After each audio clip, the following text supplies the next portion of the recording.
A farmer opens his door to a pregnant stranger during a brutal snowstorm.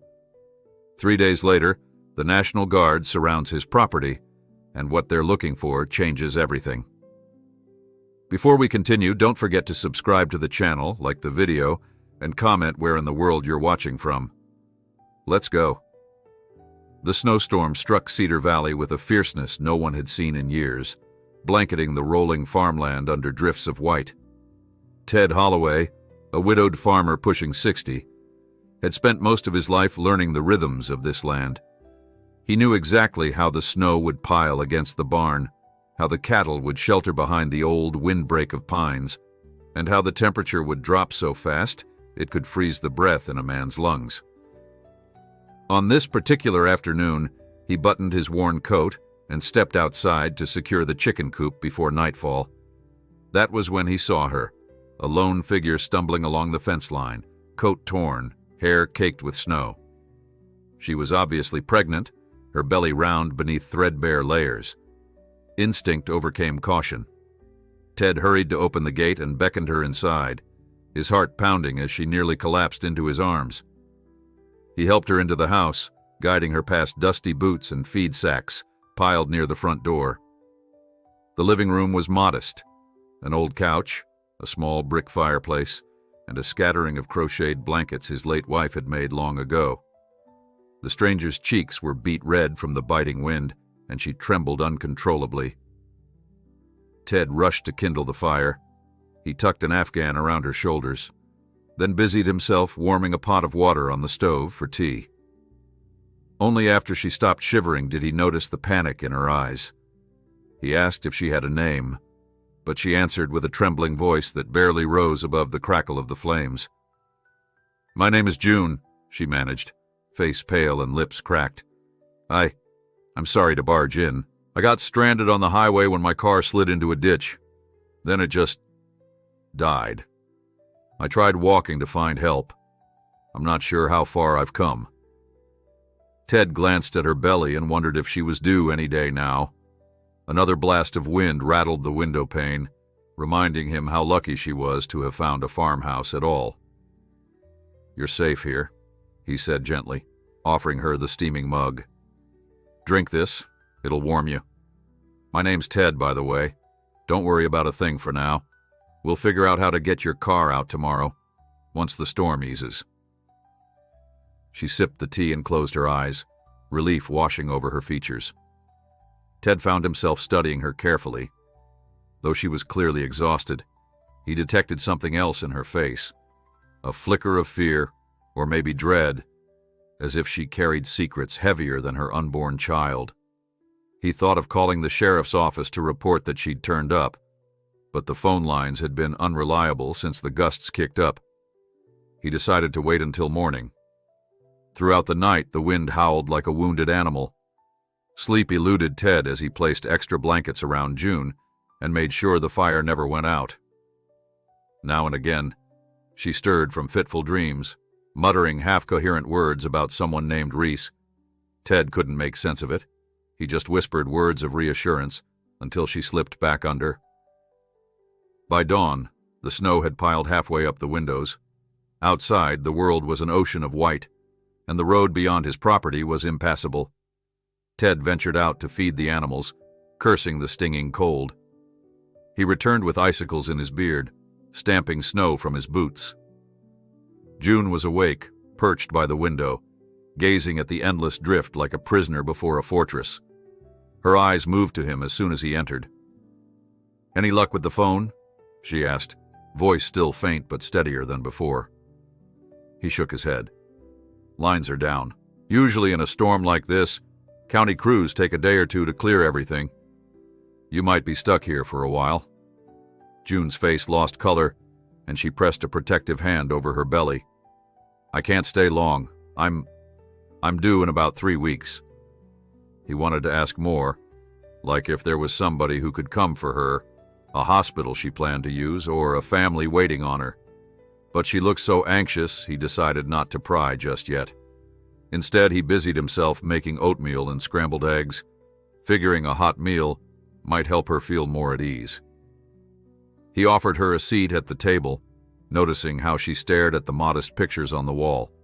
Ted's late wife, a few old snapshots from harvest season, and a battered photograph of Ted himself in uniform decades ago. He'd been a National Guard medic once, though that felt like another lifetime.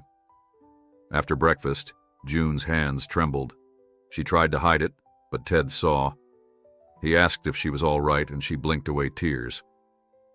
"I'm sorry," she whispered. "It's just, I didn't mean to put you in danger." Ted's brow furrowed.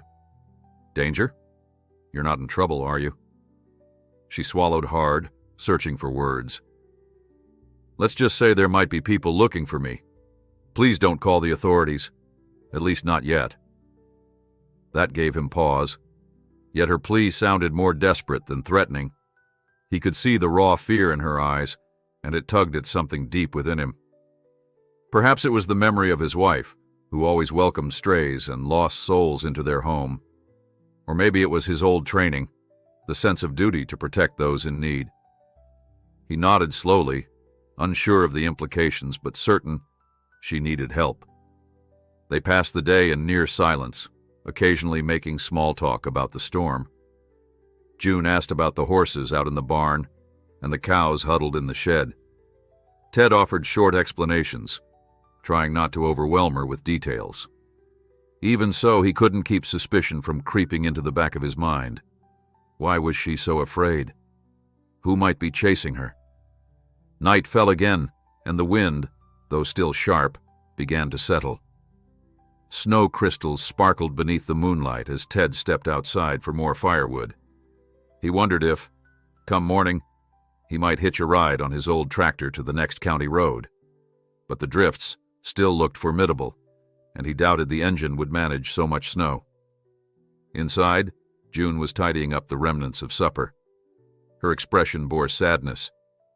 Ted realized that in the short time she'd been there, she'd already begun taking care of small household tasks, as though trying to repay him in small ways for his kindness. It reminded him painfully of the days with his wife, Lucy, who'd always put fresh flowers on the kitchen windowsill and hum to herself while washing dishes.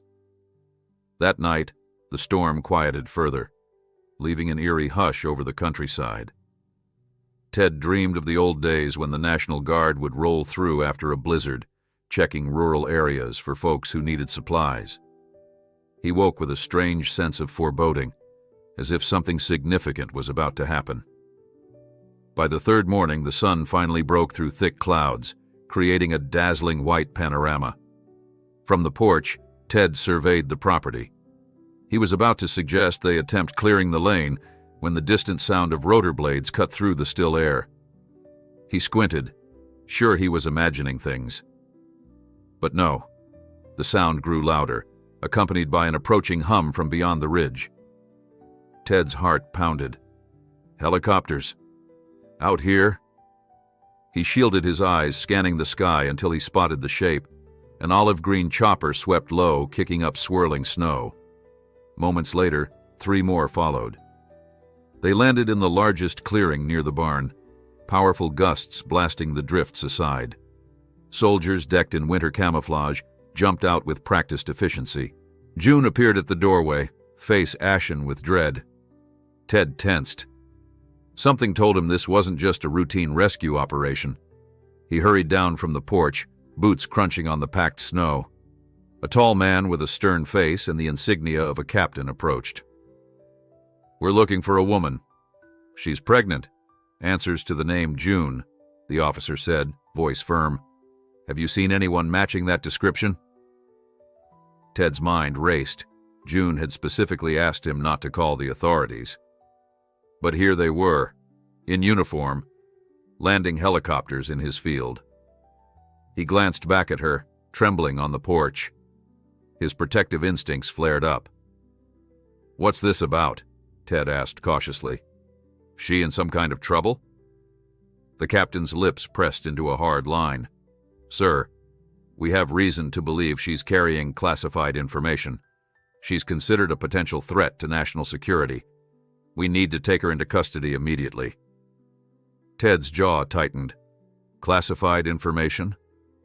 The story was more complicated than he could have guessed. He remembered how frightened she was, the way she'd begged him not to call anyone. Yet here stood half a platoon from the National Guard, rifles at the ready, as though expecting an armed standoff. June stepped off the porch, arms raised slightly as if in surrender. Her eyes flicked to Ted, pleading. "They're not telling you everything," she said, voice hitching. "I have proof of something they did. People died and they're covering it up.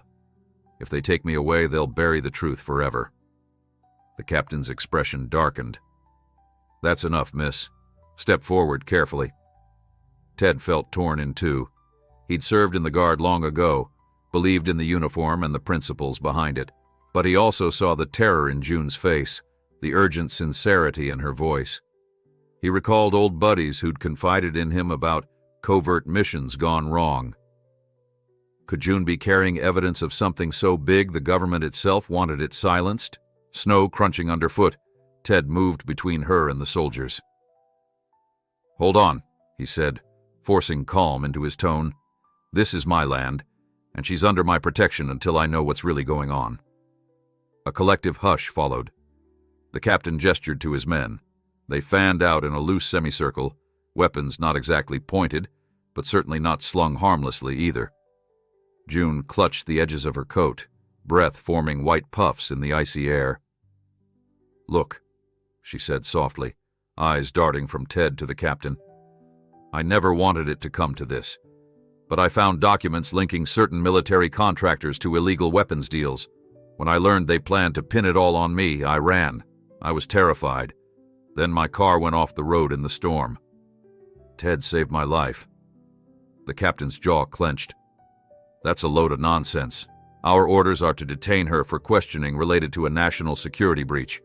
We have a warrant. Do you want to be charged with obstructing an official investigation?" Ted's mind spun.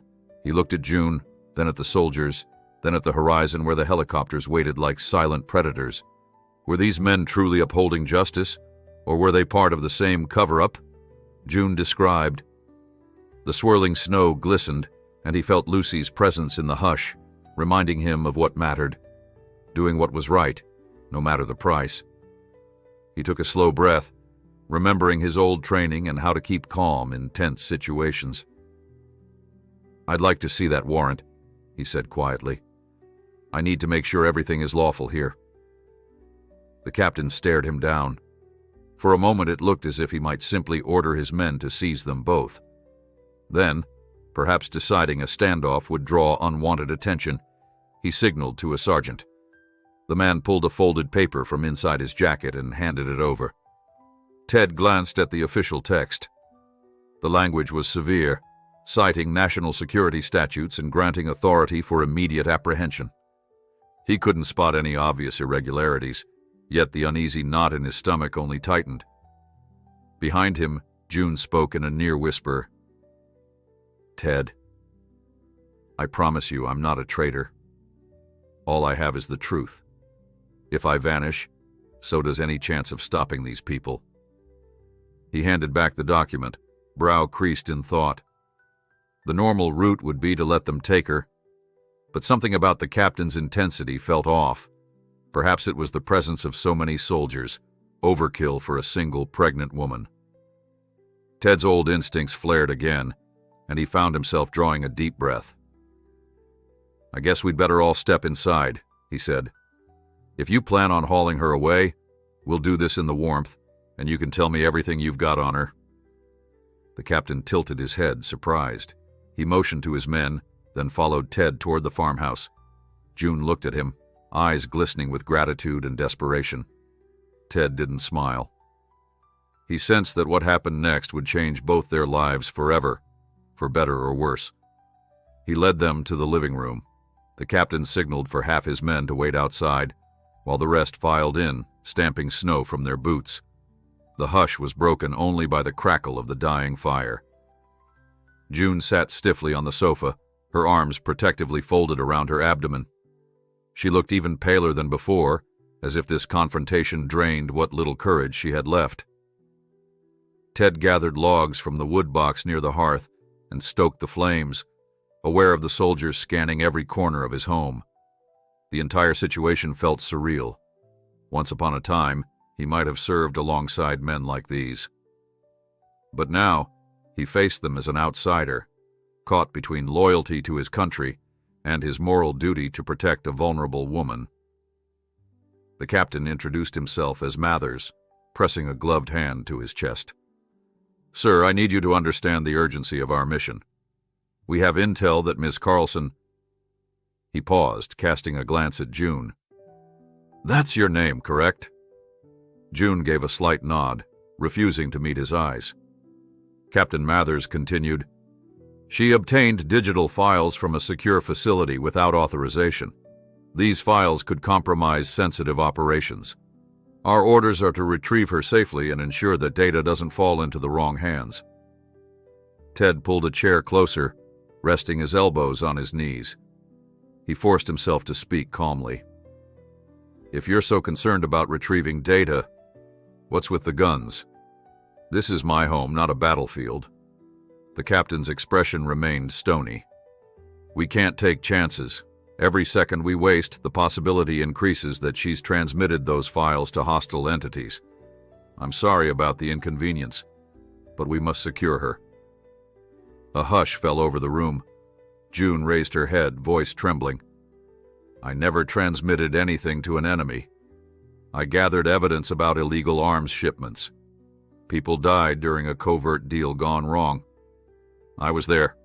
I saw it happen, and I'm not the only witness. But I'm the only one brave, or foolish enough, to run. Maybe I should have gone to the press, but I didn't know who to trust." Mathers inhaled sharply, either to dismiss her claim or to offer some official rejoinder, but Ted broke in first. "Those are serious accusations. If she's telling the truth, that means you're here to silence her. If she's lying, you're still after a pregnant woman like she's a dangerous criminal. Neither version sits right with me." One of the soldiers stepped forward, the words S. Willis stenciled on his uniform. "Sir, with all due respect, you don't know the risk to national security. We're just following orders. Now please step aside so we can do our job." Ted stared into the soldier's face, trying to read his expression. "Following orders is easy, until you discover those orders might not be just." He turned to the captain again. "What if I said she stays here until we sort the truth from the rumors?" Mathers' eyes darkened. "That's not an option, Mr. Holloway. The only reason we're not removing her by force is because we're trying to avoid unwanted casualties. I respect your service record, but you're dangerously close to obstructing justice." Ted blinked. His service record? That meant they'd looked him up or recognized his name from some registry. Sensing the shift in atmosphere, June pressed a hand to her belly. "Ted," she whispered, "I can't go with them. If they take me, everything ends. The truth disappears. Please." For a moment, Ted recalled the image of Lucy, younger and full of life, persuading him to adopt an abandoned dog. That gentle memory reminded him how one compassionate choice could ripple outward in ways he never anticipated. His gaze swept across the armed men. "You're not taking her," he said quietly, though his voice trembled with the knowledge of how outnumbered he was. Captain Mathers pursed his lips. "I won't ask again. Stand down." Before Ted could reply, June's face contorted in pain. She drew a sudden breath, eyes going wide. "Oh no," she gasped, one hand clutching the sofa arm. Ted hurried to her side as she winced, a strangled cry escaping her lips. "Is it contractions?" he asked, heart pounding. June nodded, sweat beading along her forehead. She breathed in shallow gasps. "It's too early. I'm not supposed to—" She broke off, arching her back as another wave of pain struck. Mathers hesitated. Even from across the room, he recognized a medical emergency. "Do you need an ambulance?" Ted grimaced. "Storm's got the roads blocked. Even if we tried calling for a chopper, that might take hours. And you said the lines are compromised anyway. She needs help now." The captain's expression flickered, betraying conflict. He obviously had no intention of letting her slip away. but he also couldn't ignore a woman in labor. He motioned for one of his men to check the phone lines, while another stepped outside to radio for possible medical support. In the meantime, Ted gently helped June lie down on the couch, covering her with blankets. Her breaths came in ragged bursts. "Ted, I can't do this alone," she whispered, tears pooling in her eyes. "I'm so scared." He swallowed his own fear, adrenaline pounding in his veins. "You're not alone," he said with as much reassurance as he could muster. "I was a medic once. Not exactly an obstetrician, but I know a few things." He shot a look at the stunned soldiers. "Somebody bring warm water, towels, hurry!" Sergeant Willis leapt into action, ditching his rifle on the floor in his haste. In that moment, the dynamic shifted drastically. These men had come prepared for a high-stakes retrieval mission, but now they found themselves confronting an imminent childbirth. Fear and uncertainty replaced the stern discipline etched on their faces. June gasped again, eyes squeezing shut as the contraction seized her. Ted tried to keep track of her pulse, counting the seconds. He recalled rudimentary steps from the field manual he'd used in the Guard. Remain calm, ensure the mother is warm, monitor her vitals, prepare for complications. The room felt stifling, despite the cold that seeped in from outside. Time lost meaning as they waited to see if the labor would stop or intensify. The minutes crawled. Captain Mathers paced the length of the living room, his radio crackling every so often with updates from the men outside. Each one carried the same dire news.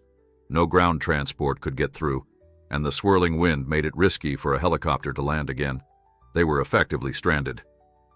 Mid-contraction, June gave a strangled moan. Ted pressed a damp cloth to her brow. "Breathe," he instructed, adopting the no-nonsense tone of his old medic days. "Steady in, steady out. You can do this." She exhaled in a ragged sob. "It hurts, it's not time. I'm only at 37 weeks. Another bolt of pain interrupted her protest, and she clenched Ted's arm hard enough to leave marks. One of the younger soldiers hovered at the edge of the couch, face pale as a sheet. "Should I do something?" Ted barked out directions, telling him to help gather extra blankets. "We might be delivering this baby right here, if the contractions don't slow." Meanwhile, Captain Mathers looked torn. Each spasm that racked June's body served as a grim reminder that they couldn't whisk her away now. They needed Ted's cooperation, just as much as she did. The flicker of frustration on his face said it all. If not for the baby, they would have forcibly removed her by now. At last, the contraction subsided, leaving June trembling. Ted counted the interval in his head. They were coming too frequently. He placed a reassuring hand on her shoulder. "We'll get through this." She nodded, tears slipping down her cheeks. "Thank you," she whispered. Then, in a voice only he could hear, "If anything happens to me, you have to save my child. Promise me." A lump formed in Ted's throat, but he nodded. "It won't come to that," he said, though he had no certainty. Years ago, he'd dealt with bullet wounds, not childbirth. The memory of assisting a field birth in a crisis zone was hazy at best, but he'd do everything in his power to keep her alive. The hush was broken by the door bursting open. A corporal rushed in, breathing heavily. "Captain, we got word from headquarters. They say a medical evac might be possible at dawn if the winds die down." Mathers scowled. Dawn might be too late. Ted gently checked June's pulse. "She's in active labor. We can't wait that long." Outside, the wind moaned like a lament. Snow swirled beyond the windows, and the farmhouse lights flickered as if uncertain they could keep burning. Ted looked around at the uniformed men, each of them stoic but uneasy, and realized they were in this together now. The only question was whether June's body would hold on until first light, or if the baby would insist on coming sooner. He closed his eyes briefly, wishing Lucy were here to help. She'd known exactly how to stay calm in emergencies. Then he steeled himself. The life of this woman and her unborn child depended on them. Right or wrong about the secrecy claims, none of it mattered if she bled out on this old couch. He had to focus on the immediate crisis, even as he wondered what chaos waited once the birth was over.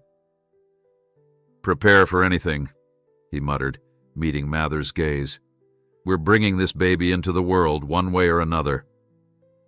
Ted felt his heart thunder in his chest as he hovered at June's side, counting the seconds between her contractions. Captain Mathers stood behind him, arms folded, the tension etched across his jaw. Another soldier lingered near the window, peering out at the swirling whiteness that refused to relent. The warmth of the hearth was a fragile comfort against the sense that time was running out. Every so often June would groan softly, and Ted would cradle her head, murmuring instructions in as soothing a voice as he could manage. She was strong, but the fear in her gaze told him she knew how risky this was. The hours dragged with excruciating slowness. Ted had cleared a makeshift area on the floor, piling cushions and blankets for when the moment came. He had just enough medical knowledge to be dangerous, and he wished he could consult a doctor. None were accessible, the roads impassable, the phone lines down, and every solution outside the farm too remote to reach. Captain Mathers paced near the door, engaged in tense radio communications with men outside who were trying to find a safe landing site for a rescue helicopter. But the storm still churned, blocking all hope of an immediate evacuation. June's contractions grew more frequent, her breath short. Ted had her lie down, adjusting the blankets to keep her warm. The old house seemed to hold its breath each time she tensed, as though the entire building was bracing itself. One of the guards had located a first aid kit, and Ted rummaged through it, disappointed to find only basic supplies: bandages, gauze, disinfectant wipes. The memory of his old medic training flickered through his mind. Babies come with or without the perfect tools, he told himself. He resolved to keep calm and do his best, though dread gnawed at him. Captain Mathers approached, eyebrows creased. "She can't stay in labor forever. Are you certain you can deliver this child if push comes to shove?" The man's gaze flicked across the rickety table and outdated supplies. Ted set his jaw and exhaled slowly. "No, but I'm all she's got right now. Unless that helicopter arrives soon, we'll do what's necessary." For a moment, sympathy replaced the hardness in Mathers's eyes. Then he nodded curtly. "If you need more help, call on my men. We want to bring her in, not let her die."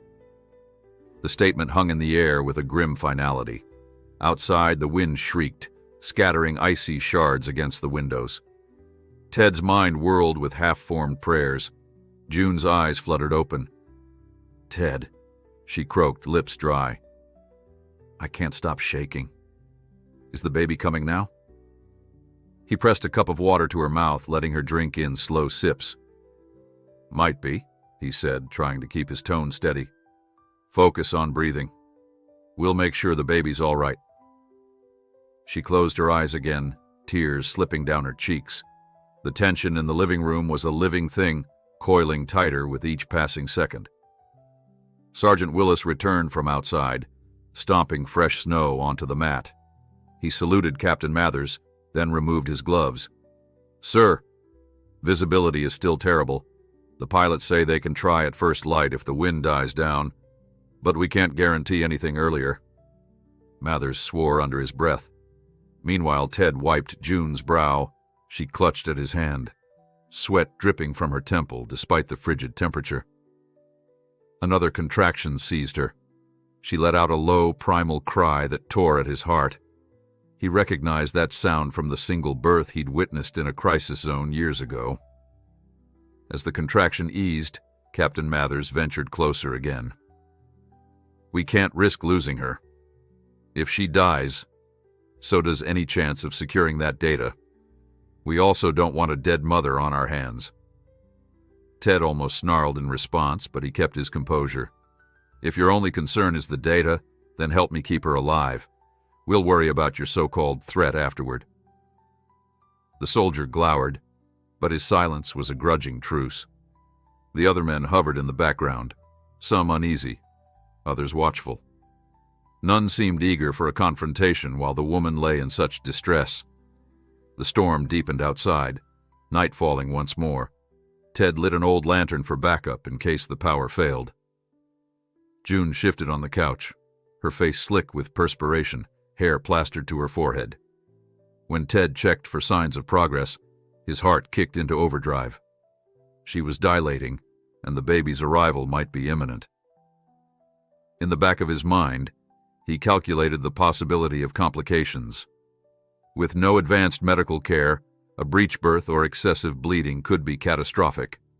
Still, he forced a calm he barely felt. "We'll do our best," he whispered to June, who nodded weakly. Minutes blended into hours, the tension unrelenting. Once or twice, Ted tried to coax June to walk around the living room, believing movement might help her labor progress more naturally.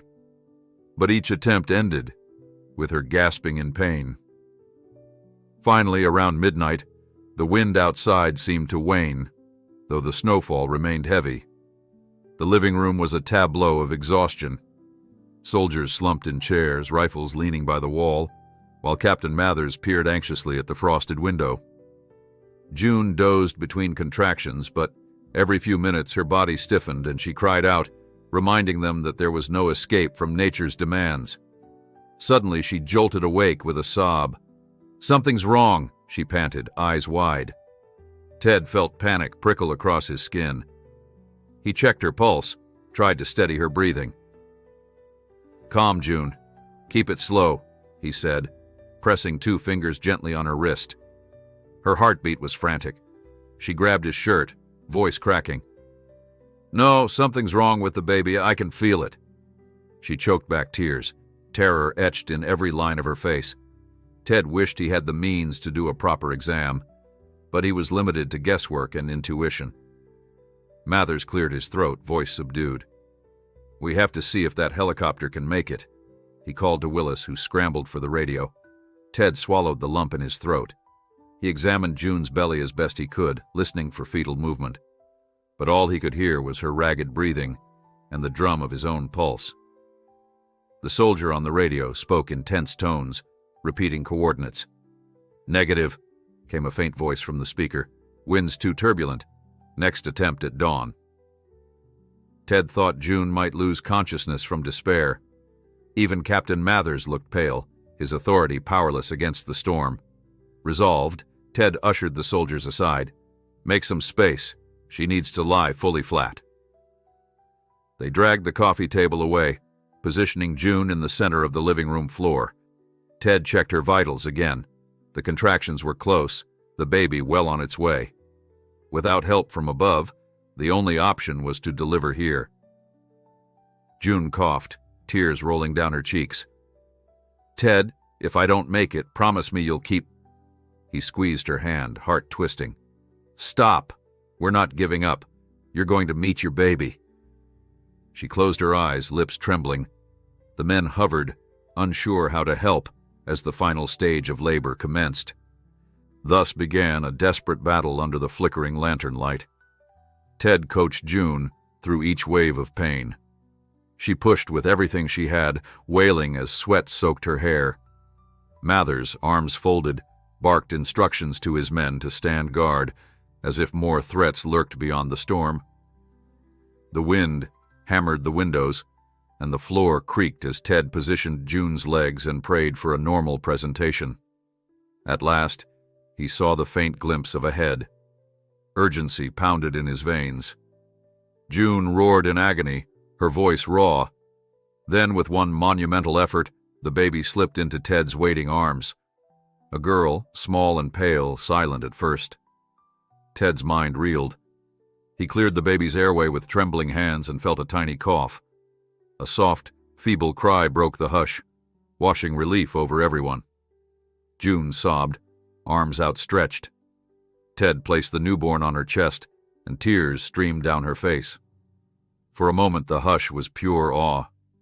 Even Captain Mathers stood quietly, gaze locked on the frail life that had just entered the world in the middle of a snowbound farmhouse. Ted didn't speak, only guided June through the final steps, cutting the cord with a scalpel from the first aid kit. Exhausted but alive, June cradled her daughter. The baby whimpered, pinkening in the lantern glow. Ted realized his own face was wet with tears. The men exhaled a collective breath. That hush of relief was short-lived. June's expression twitched, and she leaned back, color draining from her cheeks. "I'm dizzy," she murmured, lips paling. Ted saw fresh blood seeping onto the blankets. Fear seized him. She was hemorrhaging. With no real equipment, he had to improvise. "Apply pressure," he barked to the nearest soldier, who rushed to help. The baby mewled. Captain Mathers signaled the radio once again, desperation lacing his tone. "We need immediate evac. She's bleeding out." Ted tore open the meager gauze packs, praying it would be enough. June's pulse fluttered beneath his fingers. "Stay with me," he pleaded, holding her gaze.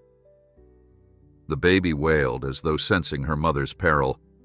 Outside, the wind hissed, and the swirl of snow flickered under the porch light. Captain Mathers' voice crackled as he repeated the coordinates into the radio, ignoring the disclaimers from the pilot about dangerous downdrafts. "Land anyway," Mathers snapped. "We have a critical postpartum hemorrhage. That's an order." Another wave of hush overcame the room. Ted pressed his makeshift bandage to June's abdomen, tears stinging his eyes. She blinked, barely conscious. "Don't let them have me," she whispered, voice faint. "The truth. My baby." Then her eyes slipped closed. Ted shouted her name, uncertain if she could still hear him. Sergeant Willis jolted toward the window. "Sir, I see lights in the sky." The approaching thunder of helicopter blades swelled, closer this time. The men scrambled for the door. Snow billowed as they stepped out to guide the landing. Ted stayed at June's side, continuing to press on the bleeding, though his mind churned with the knowledge that she needed surgical care fast. The baby's cries rose in pitch, piercing the hush. Ted braced himself, calling on every shred of strength. "Hold on," he hissed, voice choked. "Just hold on." The thunder of helicopter blades grew louder, pulsing through the frigid air. Ted's breath fanned white as he hovered over June, who lay frighteningly still. He pressed the gauze to her abdomen, feeling warm blood trickle over his fingers. Outside, the National Guard soldiers yelled directions, their shouts partly lost in the roar of engines. They struggled to carve a makeshift landing space in the deep snow near the barn, which was the widest, flattest area available. Over the wailing wind, Ted heard the frantic voice of Captain Mathers relaying updates to someone on the other end of his radio. It was a chaotic dance between crisis and hope. While half the men organized the landing zone, the others darted back inside to help Ted in any way they could. One soldier offered an IV kit found in their gear, but the line was basic, meant for field injuries rather than obstetric emergencies. Still, it was something.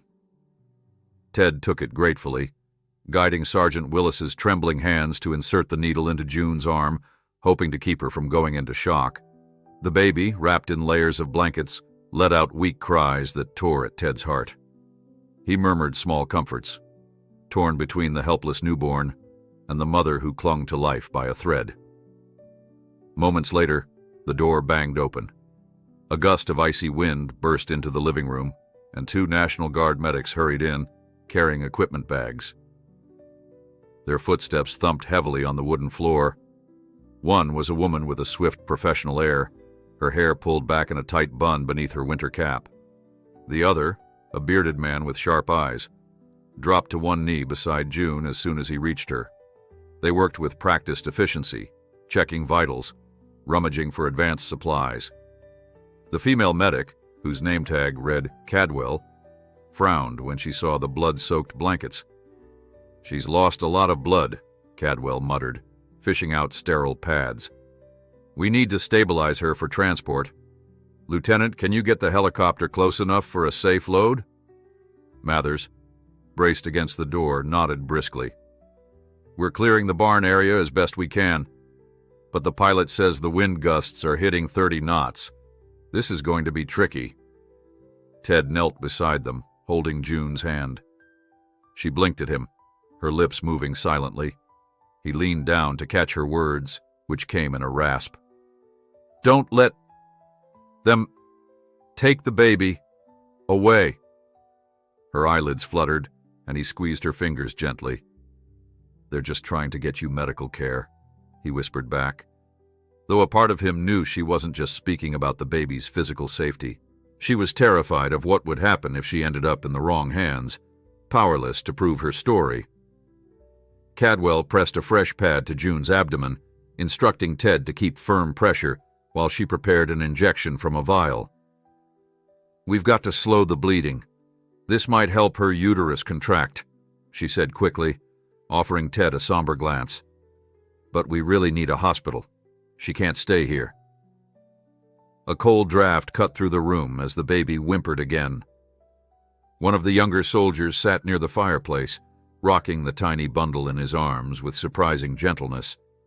Ted bit down on a surge of emotion, focusing on the tasks at hand. The bearded medic inserted a second IV line, hooking up fluid that might replace some volume until a real transfusion could be administered. Captain Mathers motioned for them to hurry. "We have a window in the next 15 minutes. After that, the pilot says the winds shift again." Working as one, they lifted June onto a stretcher, bundling her in blankets. She drifted in and out of consciousness, pale as the snow outside. The baby, still fragile, was carefully placed in a portable warming carrier the medics had brought. Ted insisted on walking alongside them to the helicopter. He threw on his coat, ignoring the sideways glances from the soldiers who clearly weren't certain whether they should allow him near. Captain Mathers hesitated for a fraction of a second but waved him forward. "Fine, but keep clear of the blades. We can't waste time." Outside, the night sky was an inky void, save for the staccato beams of the helicopter's searchlight. Snow whipped in circles, stinging Ted's exposed cheeks. He blinked to keep his vision clear, then placed a firm hand on the stretcher as they trudged through the drifts. It was only 100 yards to the barn, but it felt like a mile with the gusts buffeting them. The baby carrier was strapped to the stretcher as well, and the infant's cries mingled with the tumult of rotor wash. At the edge of the barn, a ring of soldiers shielded the helicopter from swirling snow, arms lifted to signal the pilot. The craft was landed precariously, skids half buried. Captain Mathers grabbed the stretcher's handles on one side, Ted on the other, and together they maneuvered closer. The whir of blades hammered in Ted's ears. He glanced down at June's face, ashen and still. Her lips parted in a faint moan.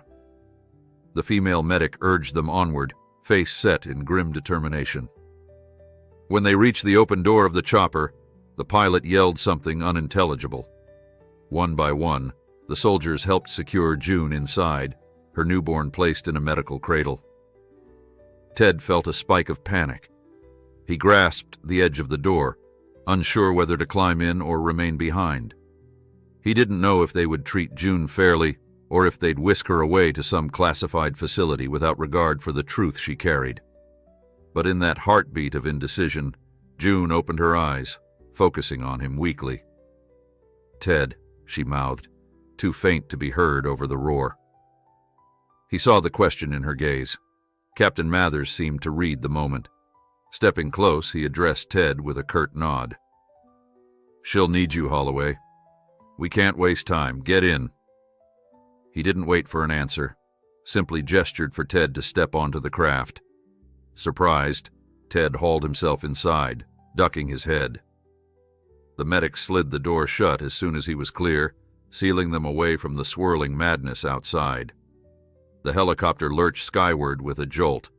Ted braced himself against the cabin wall, heart pounding in tandem with the engine's roar. Cadwell and her partner began working on June with practiced urgency, hooking her to monitors, assessing how best to stem the bleeding.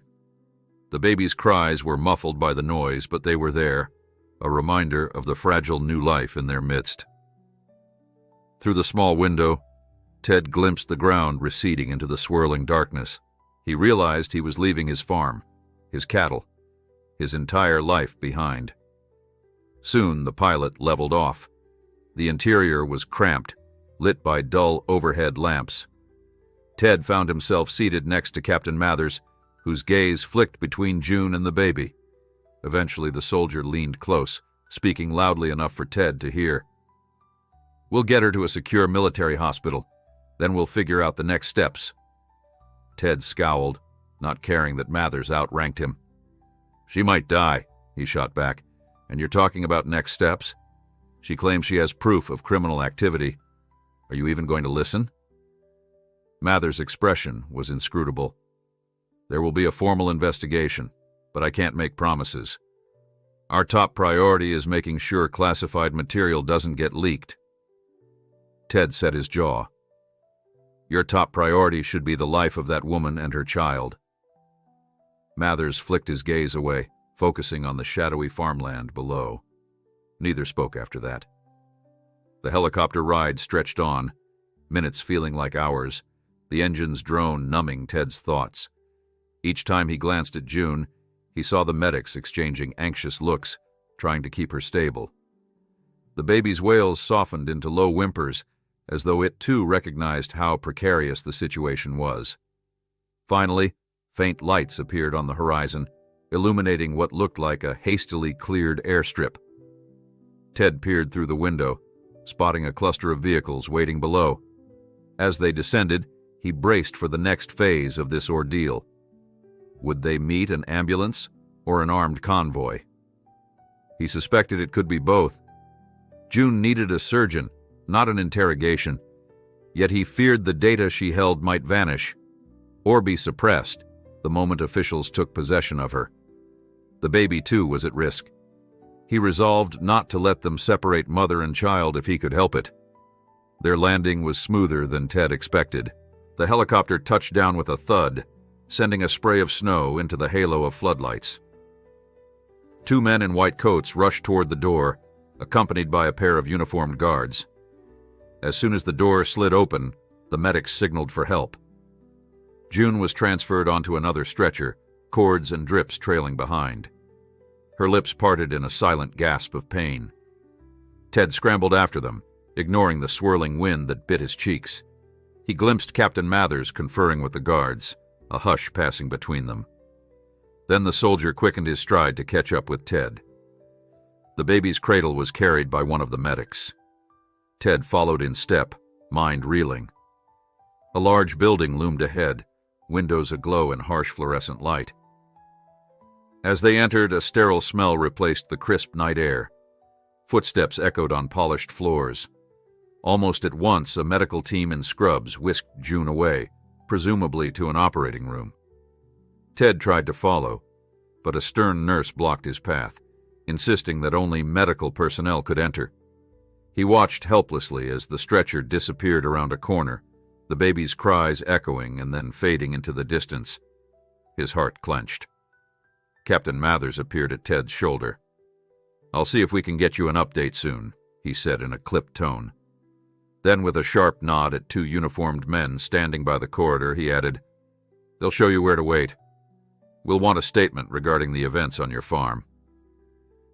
Ted glared at him, but he knew he had no choice. Exhaustion weighed on him like a heavy cloak, physically and emotionally. He felt an equal measure of dread and relief. June might get the treatment she needed, but her future, and the future of her child, hung by a precarious thread.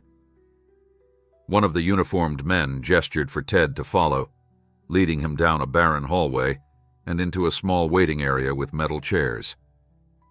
Ted sank onto one, numb from the past 24 hours. The world outside was still battered by the remnants of the storm, and inside, the corridors hummed with an undercurrent of secrecy. His mind churned, recalling June's terror, her warnings about the data, the gun-laden arrival at his farm. He wondered if he'd done the right thing or if he'd just led her into a trap. All he knew was that he'd kept her alive for now, and that had to be worth something.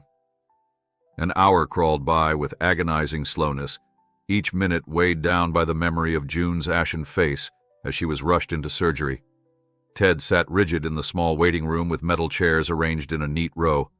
The stark white walls and buzzing fluorescent light made him feel as if he had stepped into some hidden corner of the world, an environment more clinical than welcoming. Now and then, voices echoed from the corridor, clipped, efficient, and entirely impersonal. He couldn't see where they had taken June, but he pictured her somewhere under bright surgical lamps while doctors fought to stop her bleeding. Captain Mathers had vanished after a tense nod, presumably to relay instructions up the chain of command. A pair of uniformed guards posted themselves at the waiting room door, and Ted could sense their watchful eyes whenever he shifted in his seat. Outside the barred window, a swirl of snow drifted through the beams of a spotlight, reminding him of how abruptly his life had been upended. 48 hours ago, he'd been a farmer worried about the next round of feed deliveries. Now he found himself entwined in secrecy and life-or-death stakes. At last, footsteps approached. A tall man in scrubs emerged, accompanied by a nurse carrying a small, blanketed bundle. Ted's heart lurched as he stood. The nurse's expression was neutral as she extended the newborn to him. "She's stable for the moment," the nurse said, voice subdued. "The baby isn't in serious distress, but we'll keep monitoring closely. A neonatologist is on call to ensure everything's all right." Ted scooped the infant into his arms, feeling how astonishingly light she was. Her eyes were squeezed shut, tiny fists curling at the edges of the blanket. A surge of tenderness flooded him. He gently pressed a hand against her small head, the fine hair soft as down. Her whimpers had quieted to weak sighs, as though the entire ordeal had sapped what little strength she possessed. "She was born early," the nurse added, glancing at the guards, "but not extremely. We'll want to watch for respiratory complications, feeding issues. Once we confirm her vitals are good, we'll move her to a nursery for observation." Ted's throat felt tight. "What about her mother?" The nurse hesitated. "I don't have a full report on June's status. She lost a significant amount of blood. The surgical team is doing everything possible. Captain Mathers told us to keep you informed, but I need to get back to the operating room." With that, she disappeared into the corridor, leaving Ted alone with the baby. The overhead lights buzzed, and the uniformed guards hovered at the periphery, unsure whether to intervene. For a moment, Ted simply stared at the child, awe and dread mingling in his chest. He had the power to cradle this baby, yet no way to protect her mother's fate within these walls. At length, the silence broke. One of the guards cleared his throat. "We can set up a crib in a different area if you'd prefer. You don't have to hold her the whole time." Ted shook his head. "I'm not letting her out of my sight. That's exactly what June doesn't want." He half expected a reprimand, but the guard shrugged, looking almost sympathetic. Ted sank back onto the cold metal chair, baby in his arms. The minutes passed, marked by the child's soft breaths. Whenever Ted glanced up, the guards were there, unspeaking, sidearms visible at their belts. Once in a while, an orderly shuffled by, carrying equipment or whispering to a colleague, throwing only fleeting glances at the makeshift tableau of a tired man cradling an infant in a secure military hospital hallway. Eventually, Captain Mathers reappeared, his boots squeaking on the polished floor. He paused to take in the scene. Ted, droop-shouldered with exhaustion, the baby wrapped in a hospital blanket, the guard standing watch. Mathers exhaled, removing his cap. "Any news on June?" Ted asked, voice raspy from disuse. Mathers's expression was grim. "Surgeons are still working. She lost more blood than expected. They're trying to stabilize her." He paused, raking a hand over his close-cropped hair. "If she pulls through, we'll be transferring her to a more secure facility. That's not negotiable." A surge of anger burned Ted's chest. "She's in no shape to be interrogated," he snapped. "She just gave birth. She needs rest, medical care, and that baby needs her." Mathers' eyes narrowed, but he didn't bark back. Instead, he studied the infant in Ted's arms. Once the doctors clear her, we'll see what the next step is. Our priority is ensuring that data is contained." Ted glowered. "Maybe your first priority should be protecting a mother and child, not burying the truth about shady dealings. She's convinced there's evidence of illegal arms trades that could bring down some powerful people. You ever think about that?" Mathers stiffened. "My job is to follow lawful orders. If there's wrongdoing, it'll come out in the proper channels." Ted frowned, unconvinced. The notion that everything would be handled ethically behind closed doors did not align with the fear he'd seen in June's eyes. He also recalled the intensity with which these men had swooped onto his farm, rifles at the ready, determined to seize her without giving her a chance to speak. Still, he couldn't storm out with the baby in tow. That was impossible. Before either man could say more, the corridor door swung open again. A different nurse stepped through, looking weary. She approached Mathers first, spoke in low tones, then turned to Ted. "They managed to control the hemorrhage. She's weak but alive. You'll be able to see her soon in a recovery ward. For now, we need to keep her under close observation. No visitors except authorized personnel." "Sorry, sir." Ted clutched the baby tighter. "I have to see her.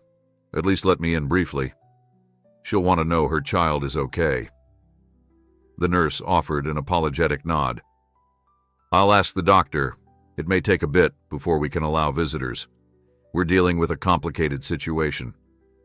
I'm sure the captain has told you about security concerns." Mathers cleared his throat. "I'm going to check in with the commanding officer. I expect you," he pointed at Ted, "to stay in this area until further notice, and keep that baby safe." He spun on his heel and strode off, leaving Ted with his silent watchers. Tension lingered after the captain's departure. Ted swallowed, glancing down at the tiny face that had grown calmer in sleep. He wondered if it was normal for a newborn to be so quiet. Probably exhaustion, he thought. This baby just fought her way into existence, in the middle of a crisis. 15 minutes passed, then half an hour. The baby stirred, gave a soft whimper. One guard pointed at a door across the hallway. "There's a small room that's more comfortable," he said. "An exam room not currently in use. You want to feed her, maybe rest a bit? I can show you where." Ted hesitated, but the baby's faint cries spurred him to move. He followed the guard, hugging the child against his chest. They entered a modest exam room with a single bed, a table, and a few chairs. A sink and cabinet lined one wall. The guard lingered at the threshold, as if unsure whether to impose. "We'll be right outside," he murmured before stepping back and closing the door. Alone for the first time in hours, Ted realized just how drained he felt. He pulled a chair up next to the bed, easing himself down while still holding the baby. He found a bottle of formula on the counter, presumably left by a nurse. He tested the temperature as best he could, then offered a few drops to the newborn. Her little mouth latched onto the rubber nipple, though her suck was weak. Ted's chest tightened at the delicate sight. He gently coaxed her along, holding her tiny head with his palm. Guilt gnawed at him. Lucy had yearned for children once, but they'd never been blessed with a child of their own. Now here he was, feeding a baby that wasn't his, under the strangest circumstances imaginable. He stared at the overhead light, letting his mind drift. The events of the last 3 days tumbled through him in a blur. June's arrival, her pleas, the storm, the National Guard, the frantic birth. Something sinister stirred beneath the surface. He wanted to do right by June, but he feared any attempt might crash against the wall of secrecy. When the baby finally dozed off, Ted set the bottle aside, rocked her gently, and managed to sigh out a semblance of relief. The door swung open without warning, and a uniformed man stepped in, a different face, grizzled and austere. He had the air of an officer accustomed to giving orders. Ted tensed, hugging the baby closer. The man introduced himself in a clipped tone as Colonel Reeves. "I'm taking over from Captain Mathers," Reeves announced. He reported that you witnessed Ms. Carlson's alleged confession about stolen data and illegal arms. We'd like you to make a formal statement." Ted studied the colonel's expression. "I'll make a statement, sure, but not until I talk to June. Find out what she wants. She nearly died. She deserves to be heard." Reeves inhaled deeply, impatience flashing in his eyes. "Mr. Holloway, I appreciate that you helped Ms. Carlson deliver this child, but her situation is far more complicated than you realize. We need to contain the ramifications of her allegations." Ted felt anger coil in his gut. Allegations that might be true. She said people died in some covert deal. She has evidence. That's not something to sweep under a rug. A tense beat passed. Reeves's lips thinned. "We have protocols. If wrongdoing exists, an internal review will be conducted." Ted snorted softly. "Sure. The Fox investigates the henhouse?" Reeves's face darkened. "Watch your tone. We aren't the enemy here, but I can't allow you to undermine our mission. If Ms. Carlson recovers well enough, I'll let you see her. Until then, keep your opinions in check. That child's well-being is also our concern." Before Ted could retort, Reeves nodded stiffly and left, the door shutting with a hollow clang. Ted exhaled, heart pounding. He glanced down at the sleeping baby's face, marveling at how innocent she was in all of this. A wave of protectiveness surged in him. He would not let them bully that baby's mother into silence if she truly had vital proof. Yet he was only one man, with no resources. The last couple of days had shown just how small he was in the face of military might. He stayed in the exam room for another hour, shifting to the bed when his legs went numb. Each time the baby stirred, he fed her a small portion of formula, hoping to keep her calm. The guards tapped on the door occasionally to check that he was all right. No one mentioned letting him see June.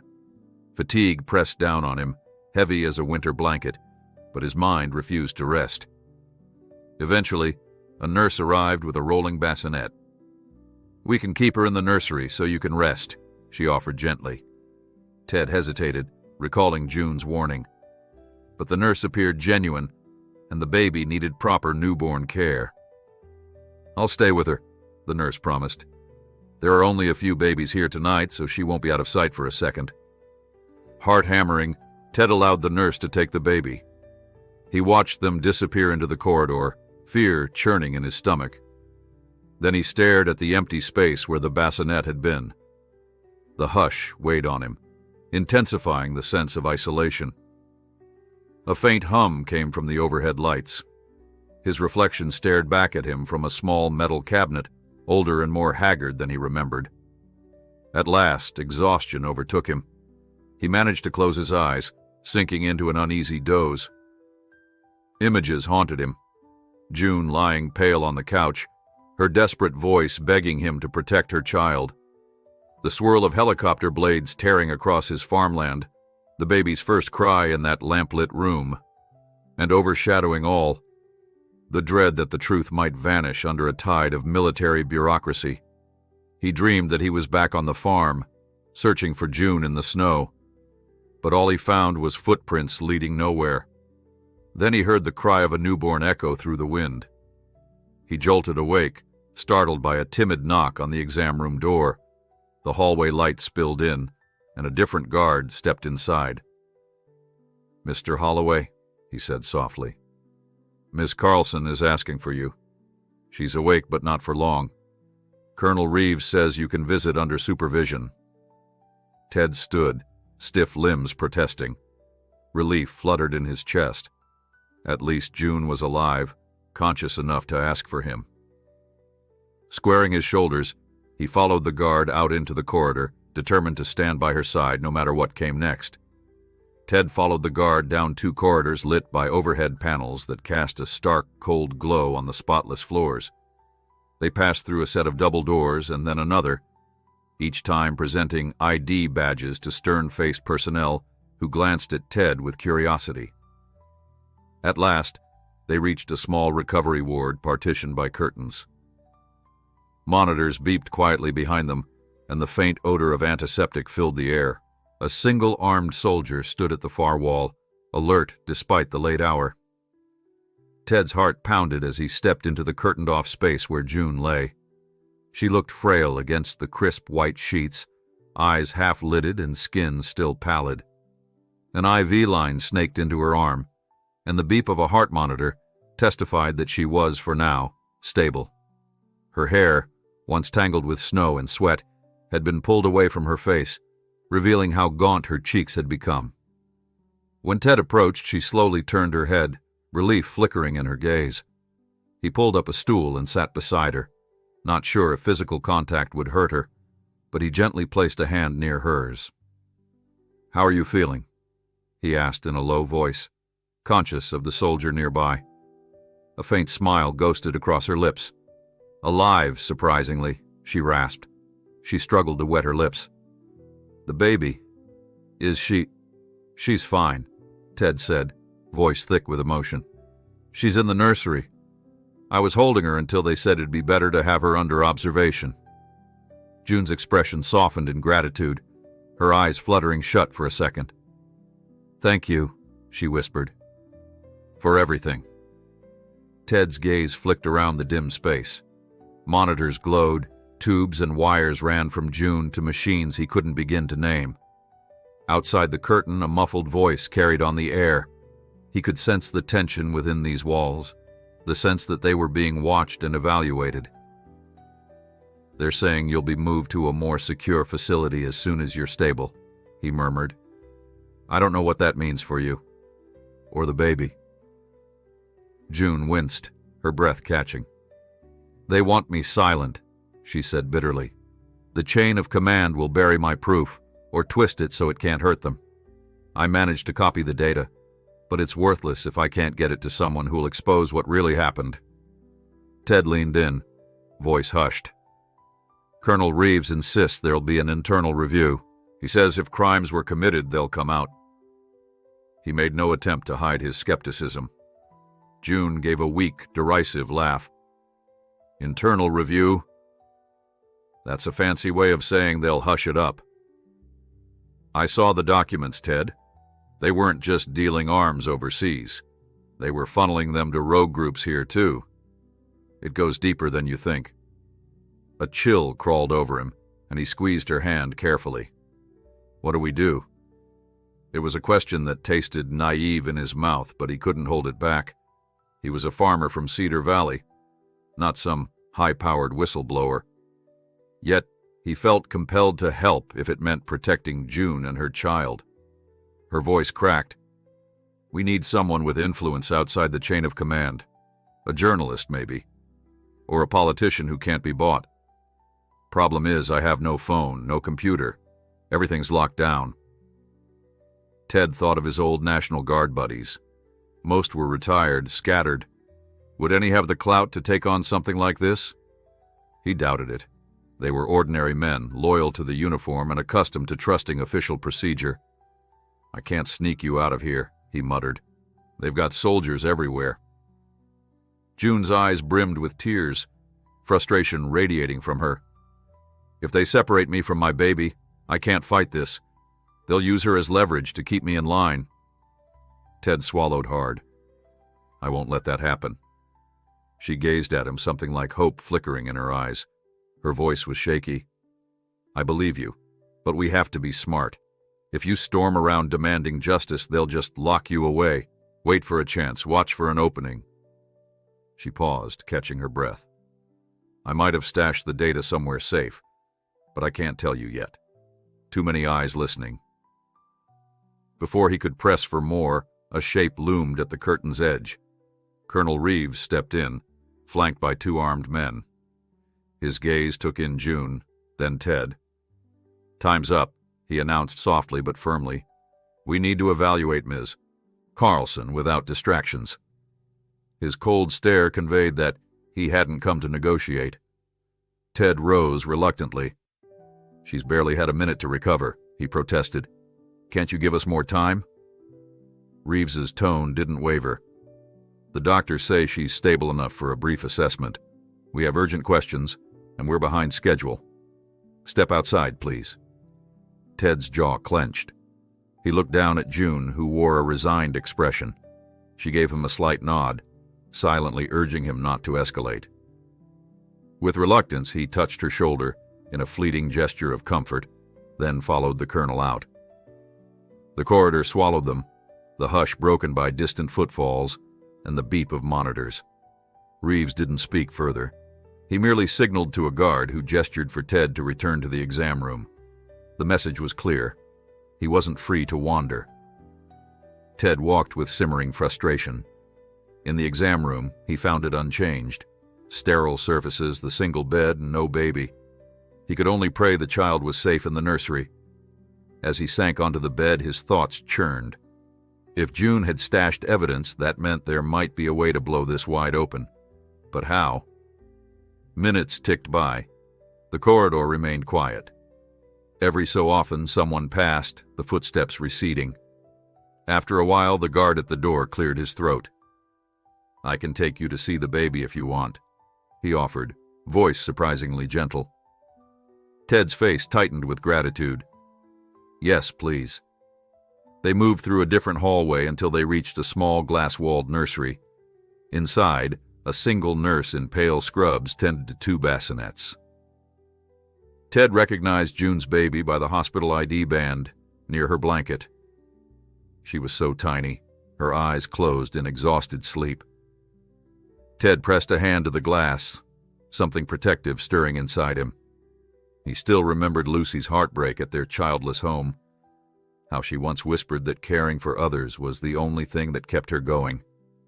The nurse stepped out of the nursery, allowing Ted to enter carefully. He walked to the bassinet and looked down at the baby's delicate features.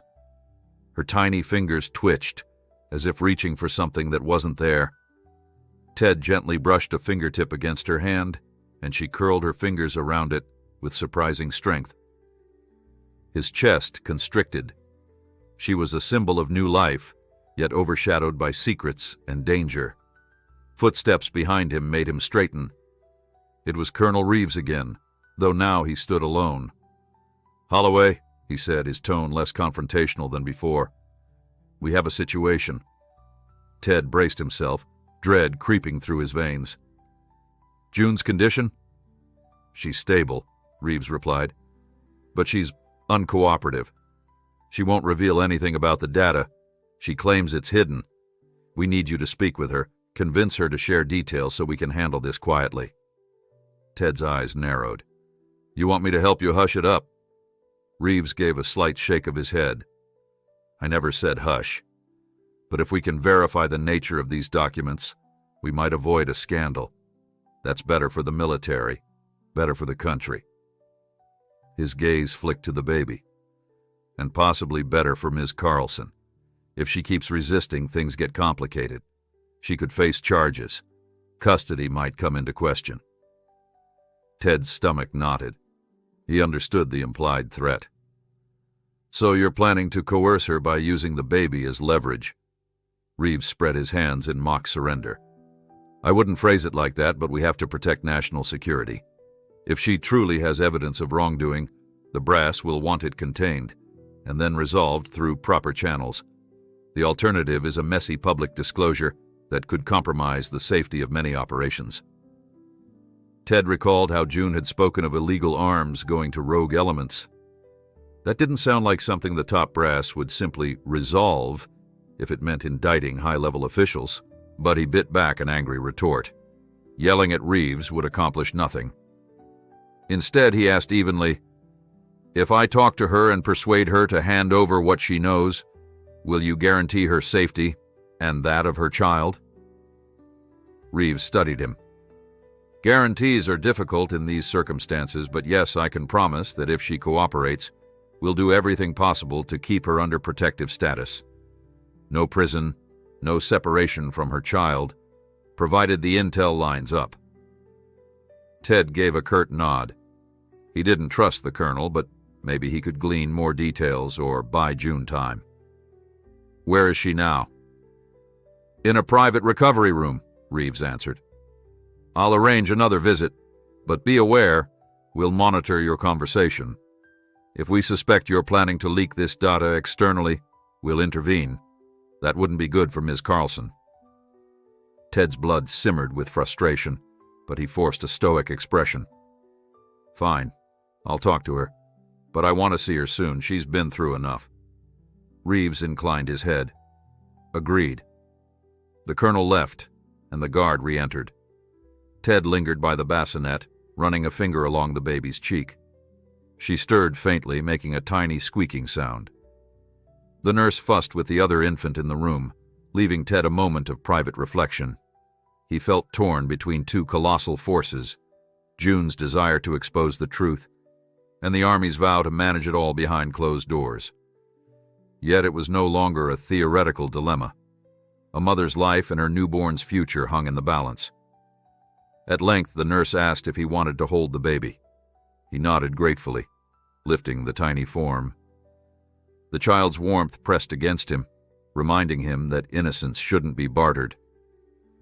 "I'll protect you," he whispered, even though she couldn't understand. "No matter what." Then he wondered if he could keep that promise.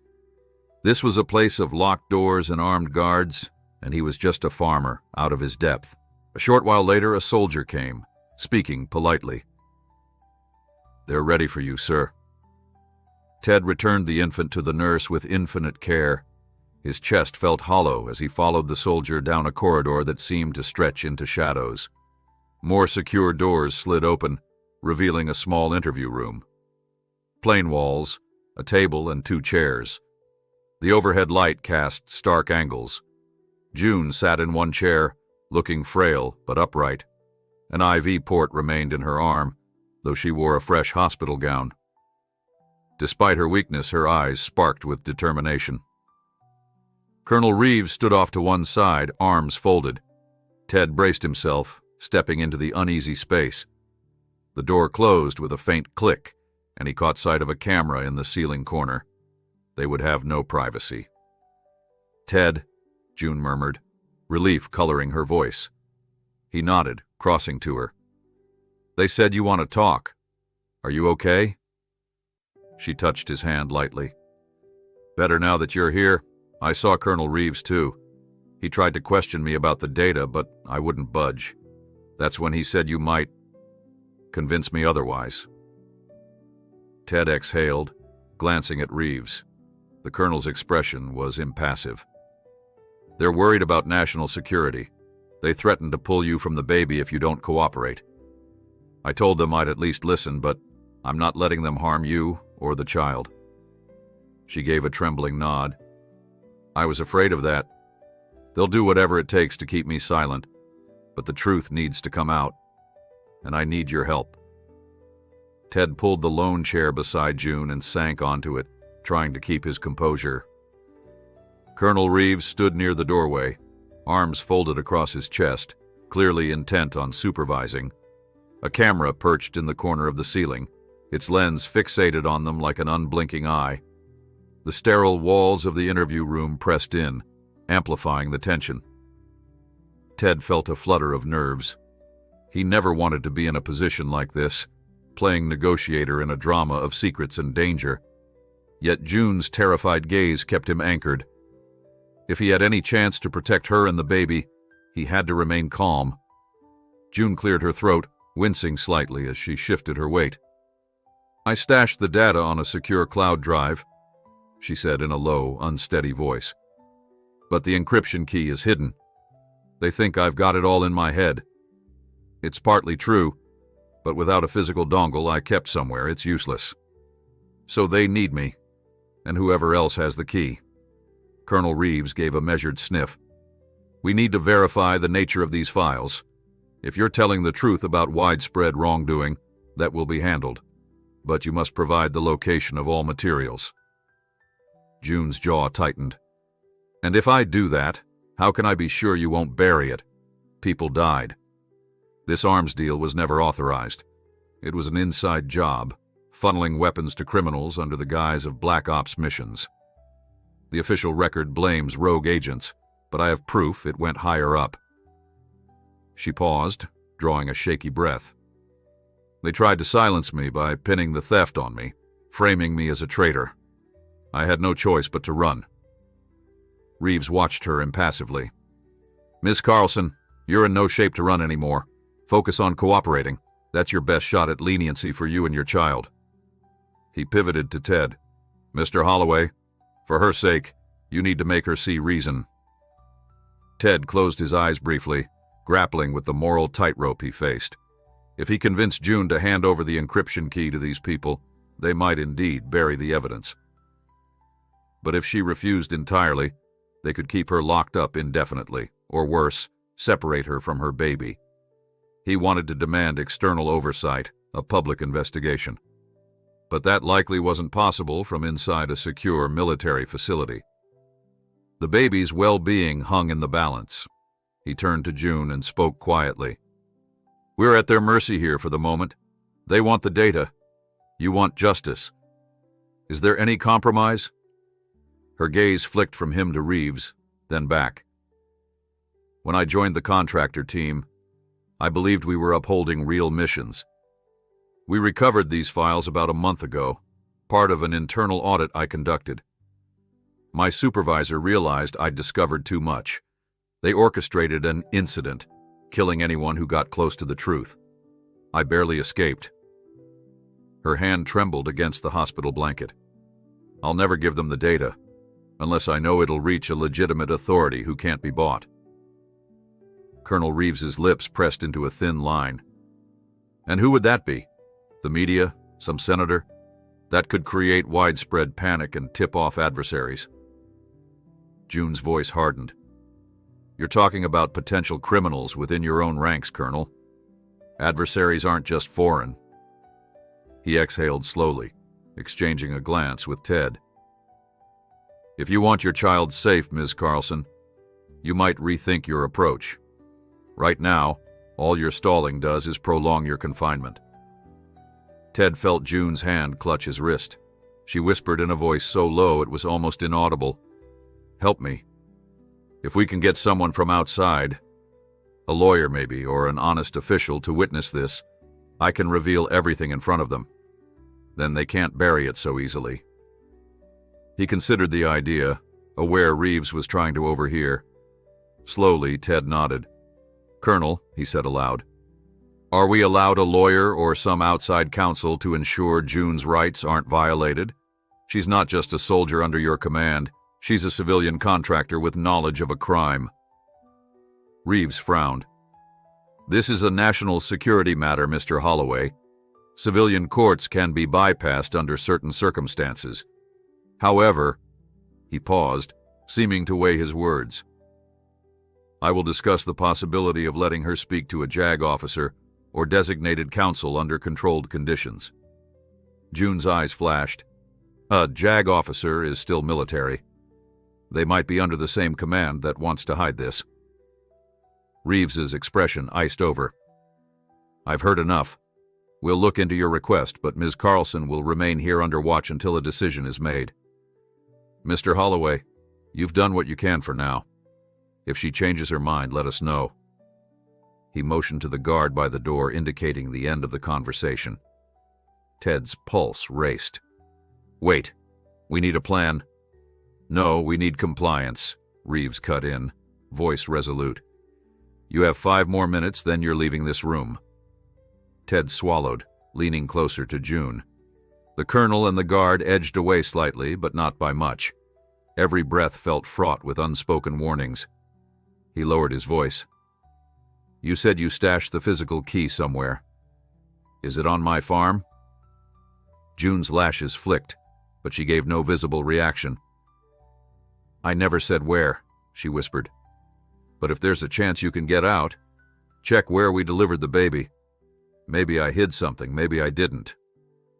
There was a subtle emphasis on maybe. Ted understood she was hinting that she might have concealed something in the barn or house, some clue he hadn't found yet.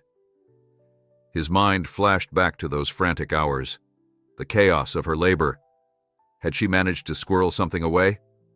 He pressed her hand gently. I'll keep my eyes open, he murmured. And don't lose hope. One way or another, we'll get you and the baby out of this. She nodded, tears brimming. Be careful, she managed. They'll watch you too. Colonel Reeves turned back. Time's up. Then, addressing June, you'll remain in the recovery ward for the next 24 hours, possibly longer, until we confirm you're stable. After that, expect to be transferred to a classified location unless you cooperate. The guard stepped forward. Ted had no choice but to stand. He leaned in, pressing June's fingertips to his chest in a brief, silent promise. Then he followed the guard out. Behind him, Colonel Reeves lingered, speaking in low tones to June, no doubt reinforcing her lack of options. Ted's fists clenched, but he kept moving. Any open defiance here might bring swift repercussions. The guard escorted him to the corridor where a different soldier waited to lead him back to the exam room. As they walked, Ted's thoughts spun. If June had hidden something on his farm, like a flash drive or a key, he needed to get back there. But how? The roads might be plowed by now, but he was effectively confined in a military facility.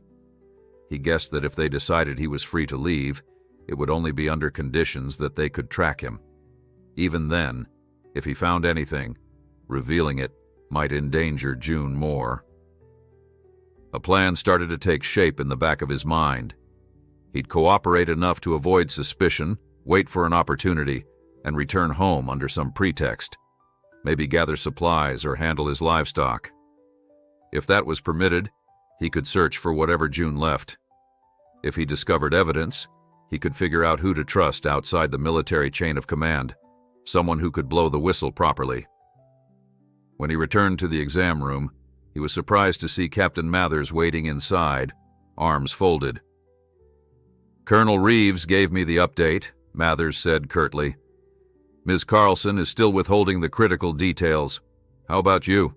Care to share anything?" Ted shrugged, feigning ignorance.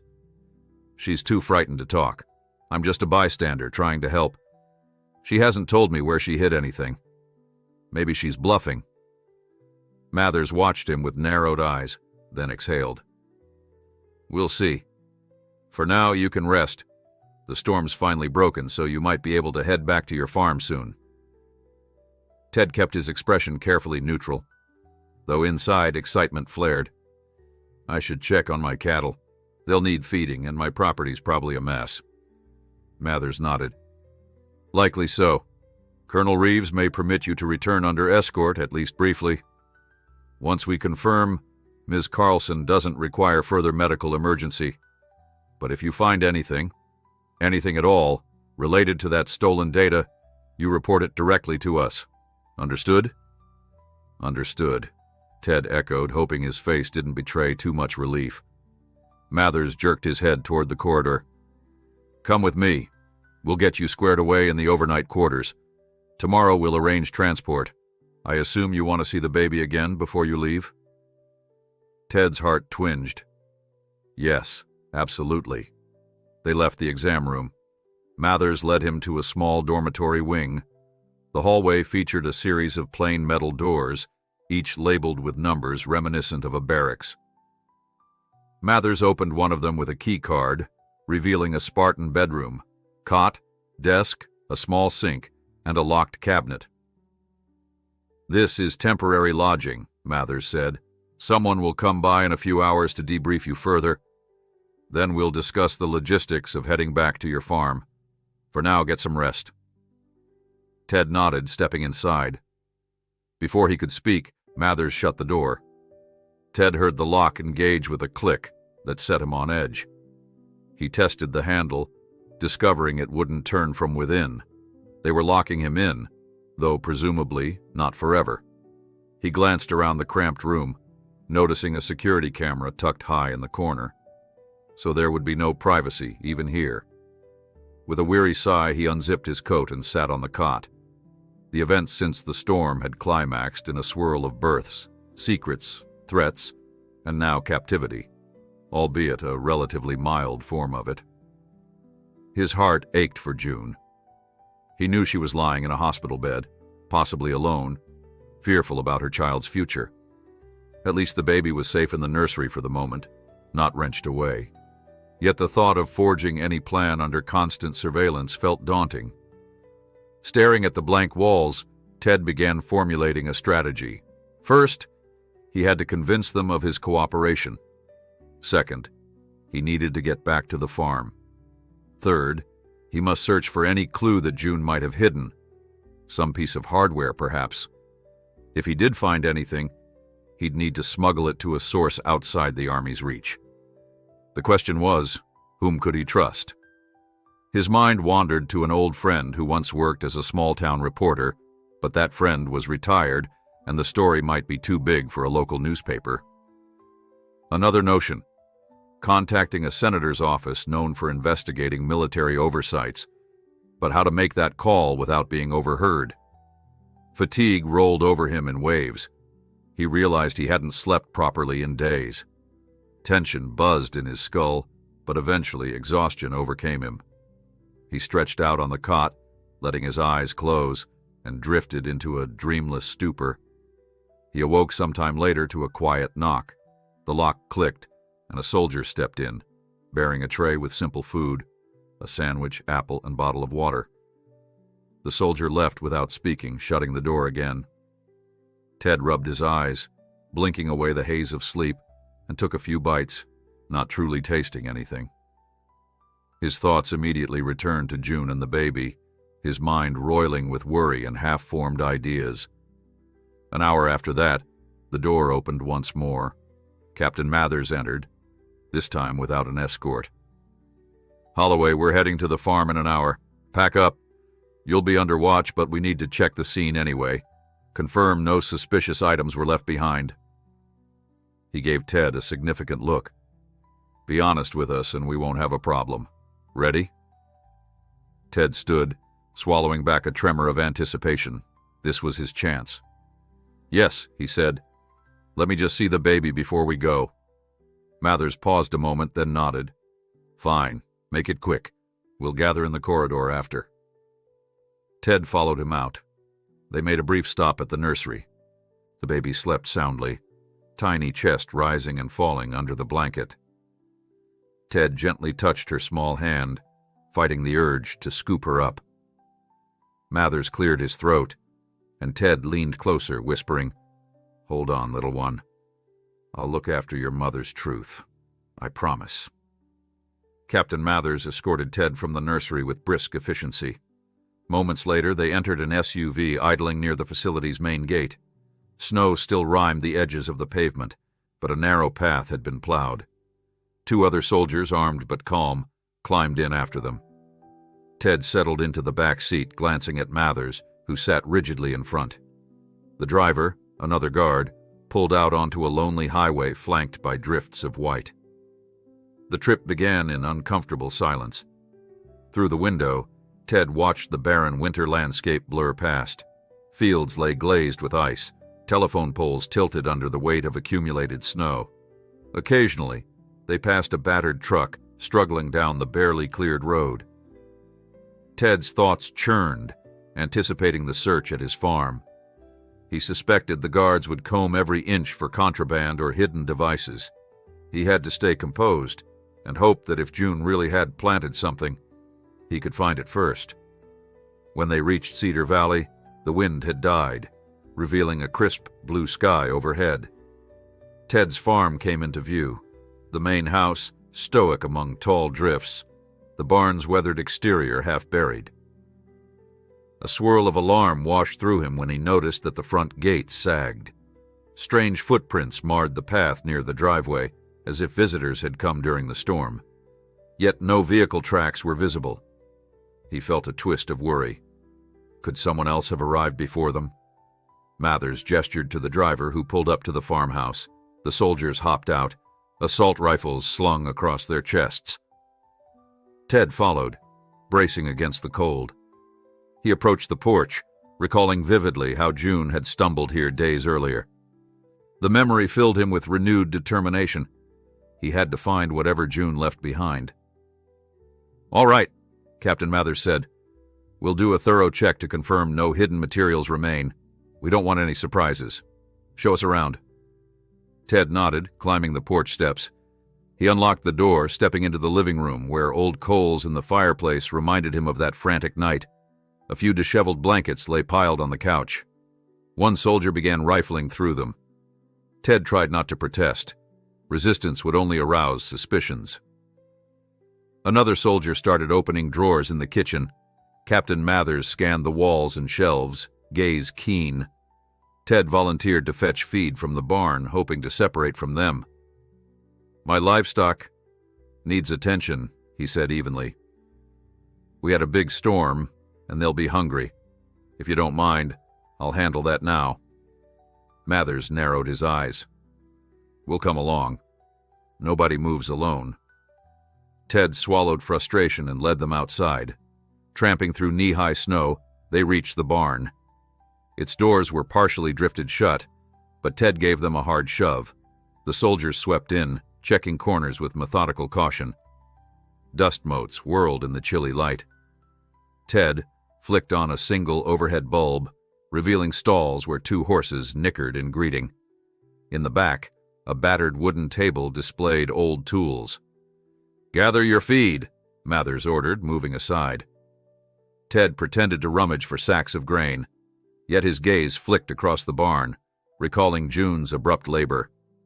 She'd spent little time here, or so he thought, but maybe she'd hidden something beneath those loose floorboards in the corner.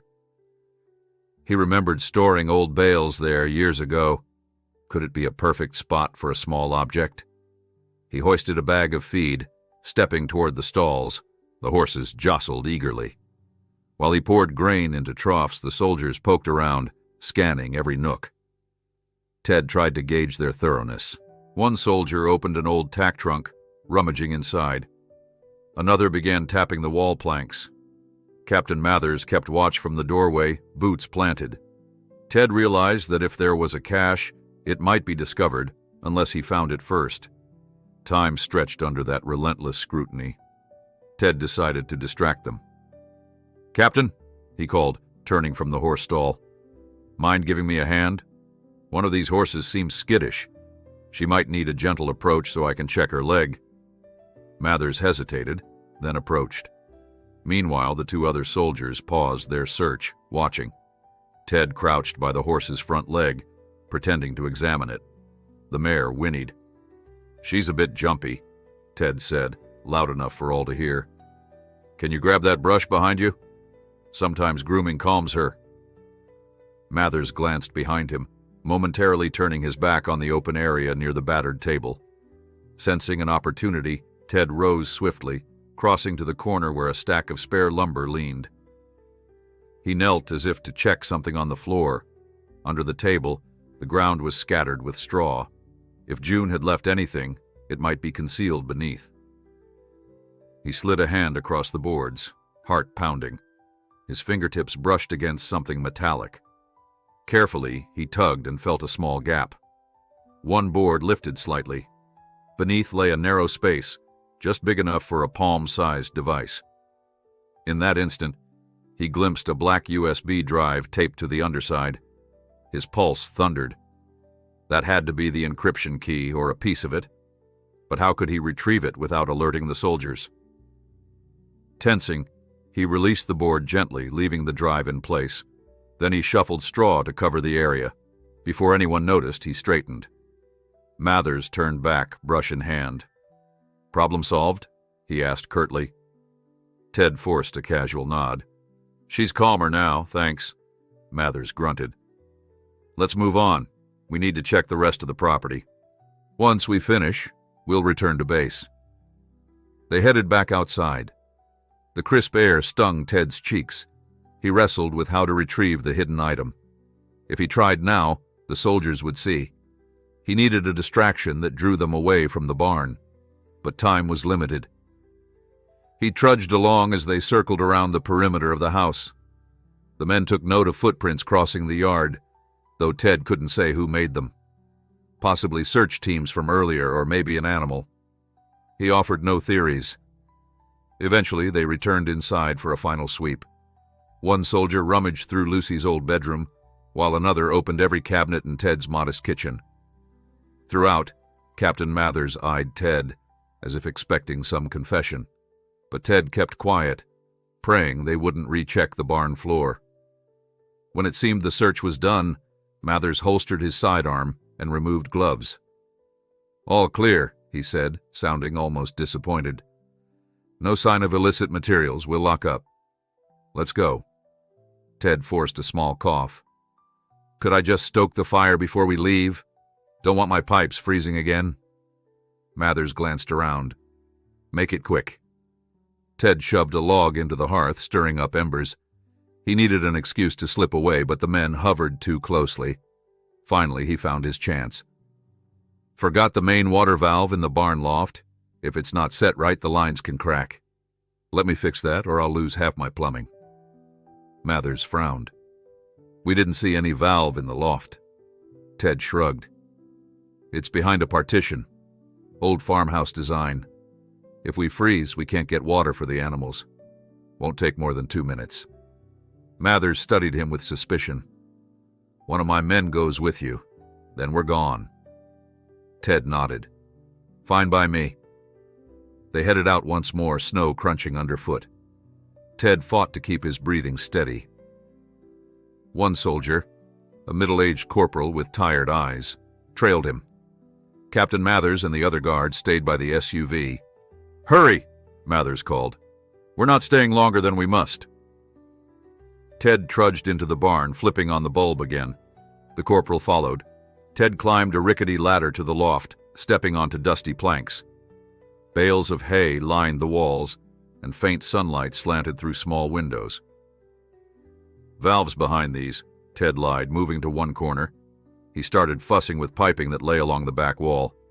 "Rusty old thing. Gotta turn it real slow." The corporal lingered near the ladder, glancing around warily. Ted acted preoccupied, twisting an imaginary knob. Then, carefully, he leaned out of sight behind a hay bale. "The gear's stuck," he called, jiggling metal to produce a dull clang. The soldier advanced, peering to see what Ted was doing. Ted kept his back turned. He had to create a diversion that drew the corporal up to the loft fully, giving Ted enough time to slip away. Glancing down, Ted spotted an old harness hook. If he pulled it, the stacked hay might shift and cause a minor avalanche. That might distract the corporal. He exhaled to steady himself, then yanked the hook. A precarious section of bales tilted with a dusty groan. "Look out!" Ted shouted, leaping back. The top bale slid, plummeting with a muted thump. Straw scattered. The corporal yelped in surprise, raising an arm to shield his face. "What the—" With the soldier momentarily occupied, Ted spun and bolted down the ladder. Heart hammering, he dashed across the barn floor. He seized the loose plank, yanking it free. The black USB drive glinted in the pale light. He snatched it, stuffing it into his sock for lack of a better hiding place. Footfalls thundered on the loft ladder. "Holloway!" the corporal barked, skidding down. "What's going on?" Ted pretended to pant from exertion. "That bale almost crushed me," he lied breathlessly. "I panicked and ran. You all right?" Frowning, the corporal surveyed Ted suspiciously. "I'm fine, but you nearly gave me a heart attack. Let's get out of here before you kill us both." Ted grimaced in fake embarrassment, praying the soldier wouldn't notice the slight bulge in his sock. "Sure. Sorry, just surprised me." They headed outside, each soldier glancing back as if something else might collapse. Captain Mathers stood by the SUV, impatience etched in his expression. "That took long enough," he snapped. "Everything okay?" The corporal scowled. "Barn's in disrepair. Let's go." Ted offered a tight shrug, climbing into the vehicle with his pulse pounding. He felt the USB device pressing into his ankle, fear and elation mingling. He had found a piece of June's puzzle. The question was how to keep it hidden from the armed men all around him. The ride back to the military hospital passed in tense silence. Ted kept his boot angled to avoid drawing attention. When they arrived, the facility's outer gate swung open, and the SUV rolled into the parking area. Captain Mathers opened his door and stared at Ted. We'll debrief again inside. If you're lying about anything, we'll find out." Then he motioned to a guard. "Take him to quarters." Ted trudged out, the winter air biting his face. He followed the guard back into the labyrinth of corridors. His mind whirled with a single thought. He now possessed a small but potentially explosive device. If it truly held the encryption key to June's evidence, it might be the key to saving her. But first, he had to hide it somewhere safe, somewhere Colonel Reeves and Captain Mathers wouldn't find it. Ted felt his heart race as he walked the corridor back to his assigned quarters, the small USB drive pressing lightly against his ankle. He forced himself to appear calm, though inside he buzzed with nervous energy. One misstep could expose everything. The guard said nothing, only gestured for Ted to enter the same stark room. Once inside, the door locked behind him with a metallic thunk. Standing in the hush, Ted exhaled, carefully removing his boot and sock. The device was sleek and unmarked. If it held the encryption key for June's evidence, it could be their best hope of blowing this conspiracy wide open. But first, he had to hide it somewhere better than his sock. A quick scan of the room revealed only basic furniture: the cot, a metal cabinet, a small desk with no drawers. A mounted camera stared from the ceiling corner, blinking steadily. He paced, mind spinning. The camera had a blind spot near the bottom of the cot, but rummaging around in plain view was risky. He wondered if the guards would eventually search him again. Leaning against the wall, Ted tried to appear casual while he knelt by the bed's metal frame. He'd noticed a seam in the mattress earlier. Sure enough, there was a small tear in the fabric near the underside, invisible from above. Heart pounding, he slid the USB drive into that tear. If someone flipped the mattress, they might find it. But as temporary lodging, it might be overlooked. He patted the spot, ensuring the device wouldn't slip out. With that done, he rose, hoping he hadn't signaled anything suspicious to the ever-watchful camera. Minutes stretched into an hour, then another. Ted sat on the cot, wondering if the men who wanted to hide the truth were already on the move. Colonel Reeves, Captain Mathers. Were they part of the cover-up or just following orders from shadowy superiors? He pictured June in her recovery bed, drained and vulnerable. The memory of her baby's delicate grip fueled his resolve. If he could just find a way to get that USB to an outside contact, maybe June's story would have a chance. At last, the door clicked open. A younger soldier, pale-faced, maybe in his early 20s, stepped inside, offering Ted a salute so stiff it looked awkward. "Mr. Holloway," he said, voice slightly shaky. "The colonel wants to see you in briefing room 3. I'm to escort you." Ted nodded, standing. As they walked, he noticed the soldier kept glancing sidelong at him, as if uncertain how to act. Perhaps the kid had heard rumors about Ted's involvement, or maybe he was new to these hush-hush missions. They navigated more identical corridors until they reached a nondescript door labeled with a simple 3. The soldier rapped on it, then opened it to reveal a dimly lit room with a long table and chairs. Inside, Colonel Reeves waited, posture upright. To his left, Captain Mathers flipped through a file. Another man in civilian clothes sat at the far end, fiddling with a pen. Ted recognized the type, an intelligence officer or some attaché. In that moment, Ted felt like a defendant entering a courtroom. He swallowed, stepped forward, and sat at the lone chair on the opposite side of the table. Reeves cleared his throat. "Mr. Holloway, we'd like to discuss your role in Ms. Carlson's situation. You've already told us how she appeared at your farm during the storm, how you assisted in the birth, and how you accompanied her here. We appreciate your cooperation. However, new developments require clarity." Mathers slid a piece of paper across the table. "We have your statement from earlier, but we want to ensure no details were omitted. For instance, did Ms. Carlson mention stashing any digital devices or leaving behind materials on your property?" Ted forced a bland expression. As I said before, she never spoke about that. She was too busy fighting labor pains. He shrugged. You've scoured my place top to bottom. Reeves drummed his fingers on the table. We suspect there's more to her story. If we discover you withheld information, your status as a helpful witness could change. We've been lenient so far because we respect your past service in the Guard. Ted's jaw tightened. I have nothing else to share. You saw my farm. I had no idea she was anything more than a stranded traveler until your men showed up. It was risky, playing ignorance, but he had no choice. He couldn't trust them with the truth about the USB.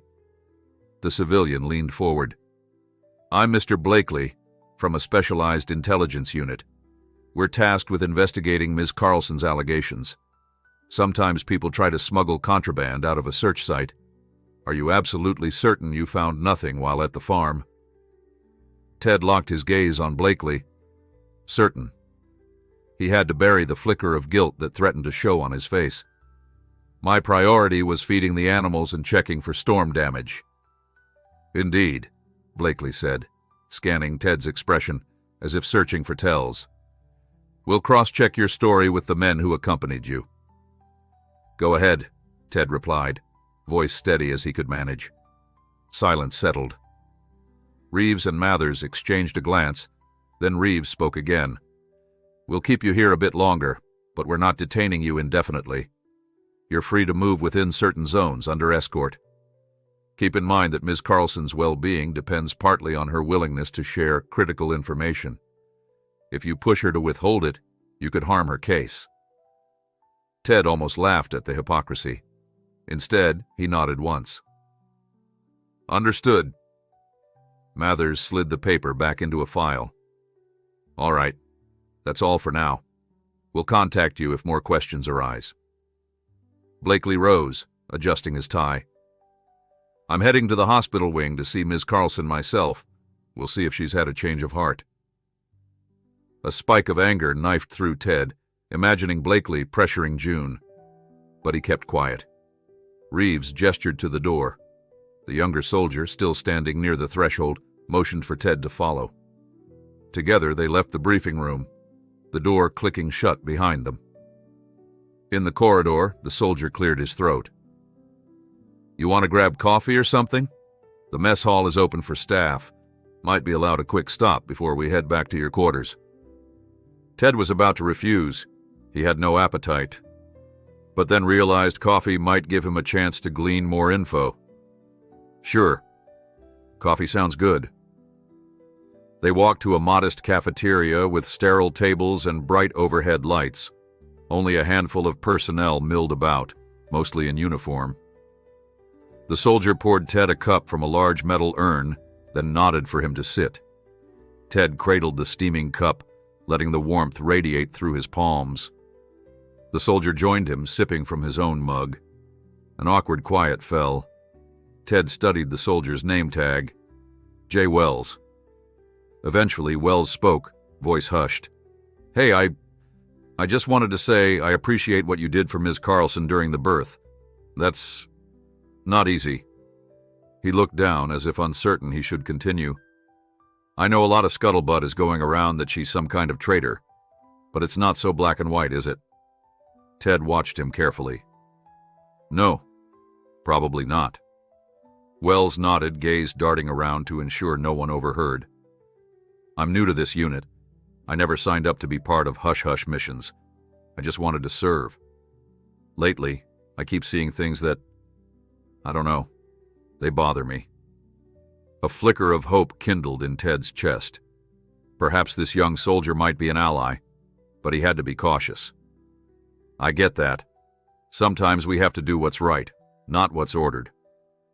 Wells's face flickered with uncertainty. Then he glanced at the clock. We should head back. They'll think I'm slacking. Ted sipped the last of his coffee, then stood. Thanks. He wasn't sure if that small exchange would matter, but maybe it would in time. Perhaps if he needed help, Wells might come through. They returned to Ted's quarters. The soldier nodded politely and locked Ted in again. Once the door closed, Ted checked the mattress to ensure the USB was still concealed. Relief washed over him when he felt its outline. Now came the bigger challenge: how to get this data out. He ran possibilities through his mind. The best scenario might be if he could slip it into the baby's blanket or clothing, then smuggle it out if they were ever released. But that seemed too risky. Another thought: maybe he could find a nurse or an orderly who was outside the chain of command, slip them the drive, and ask them to deliver it to an external contact. But that also required trust he didn't have. Hours passed. Evening fell. A different guard delivered dinner. Ted ate listlessly, anxiety corroding his appetite. He yearned to see June, to reassure her that he'd found something, that they had a chance. But telling her outright in front of guards would ruin everything. Unless they managed a private moment, she'd never know. In the middle of the night, he couldn't sleep. He paced the small room, mind replaying the day's events. At one point, he pressed his ear to the door, hearing only a faint hum of ventilation. A wave of helplessness threatened to overwhelm him. He recalled Lucy's voice urging compassion. If you can do even a little good in this world, it matters. This was more than a little good. Exposing illegal arms deals could stop further harm. He clung to that. At dawn, the door clicked. Another shift must have started. A female nurse in a white coat stepped inside, carrying a blood pressure cuff. She introduced herself as Nurse Holcomb and explained that she was checking his vitals, standard procedure for civilian guests under watch. Her tone was neutral, but her kind eyes told him she might be the sort who actually cared. He cooperated, letting her measure his pressure. She jotted notes on a clipboard. "How's Ms. Carlson?" he asked softly, searching her face for any clue. Nurse Holcomb pursed her lips. "She's stable, still recovering. The baby's well, too." He gathered courage. "Thank you. If you see her, will you let her know I'm thinking of her?" She gave a faint smile. "I will." After a moment's hesitation, she added, "I can't promise anything, but if you have a message, I can try to pass it along quietly." His heart leapt. Here was a possible lifeline, but he couldn't risk telling her about the USB directly. That was too big a leap of trust. Instead, he whispered, "Tell her, I found the sign she mentioned, the one by the horse stall. She'll understand." It was vague, but June might recall her hint that something was hidden in the barn. At least it signaled progress. Holcomb nodded, curiosity gleaming in her eyes. "I'll do my best." Then, hearing footsteps in the corridor, she quickly composed herself, said a curt goodbye, and left. When the door locked again, Ted sat on the cot, heart pounding. He'd taken a risk. Nurse Holcomb could be loyal to Colonel Reeves, but he sensed sincerity in her manner. If June learned he had the item, she might stay strong, knowing a plan was in motion. The day stretched ahead, full of uncertainty. Mid-morning, Captain Mathers arrived with a fresh update. "Ms. Carlson's scheduled for transfer tomorrow," he said, not meeting Ted's eyes. "We'll be moving her to an undisclosed location for further questioning." Ted's stomach plummeted. "And the baby?" "She'll go along, presumably. No reason to separate them if Miss Carlson cooperates. If not, certain protocols apply." Mathers shifted, looking uncomfortable. "Anyway, if you're done here, you might be permitted to leave later this week. But let's keep it cordial, all right?" Ted fought an urge to rail at the injustice. Instead, he forced a mask of compliance. "Of course." Mathers lingered, then said in a low tone, "I don't like this any more than you do, Holloway. But we have our orders." Ted read conflict in the captain's eyes. Perhaps the man was torn between duty and decency. Yet that didn't change the outcome. With a curt nod, Mathers departed, leaving Ted alone once more. Late in the afternoon, Nurse Holcomb returned under the guise of another vitals check. Her quick whisper made Ted's pulse spike. "She got the message. She says to hang on." Then the nurse left as swiftly as she came. Ted closed his eyes, relief mingling with dread. Tomorrow they would move June, and possibly vanish her and the baby into deeper secrecy. This might be his last day to devise a plan. He had the key, but who would he contact? He recalled an old friend, Ross Porter, who had once served as a state representative before shifting to private advocacy. If Ross still had connections, perhaps he could open the right doors. But how to reach him from inside these walls? The facility's phone lines were surely monitored. Every step was a maze of potential betrayals. Nightfall arrived, and Ted lay on the cot, ignoring the cold overhead light. He tried to strategize. If they released him at the end of the week, it might be too late for June. But if he found a moment to slip a message to that sympathetic soldier Wells, or to Nurse Holcomb, maybe they could mail the USB to Ross or pass it on discreetly. Risky, but every minute counted. He dozed fitfully, haunted by images of June strapped to a hospital bed, the baby crying in an empty corridor. Then morning came, and with it, the knowledge that Colonel Reeves would soon begin the transfer. Ted needed an opening, any chance to pass the device. When a guard arrived with a tray, Ted feigned illness, claiming an upset stomach, hoping it might draw a medic who could be approached. But the guard only shrugged, offering no sympathy. Time ticked by. In the hall, footsteps echoed. He caught snippets of conversation. "Move her at 0900, someone said. That was soon. Urgency spurred him. If he allowed them to take June away, he might never see her or the baby again. And if the conspirators within the chain of command forced her to reveal the location of the encryption key, they could destroy the evidence or spin a false narrative. He had to act. But how? He had to act. But how? The corridor remained silent, and the clock in Ted's mind ticked louder. Tomorrow, Colonel Reeves would move June to an unknown location, baby and all, unless something intervened. Ted paced his confined quarters, remembering the hidden USB.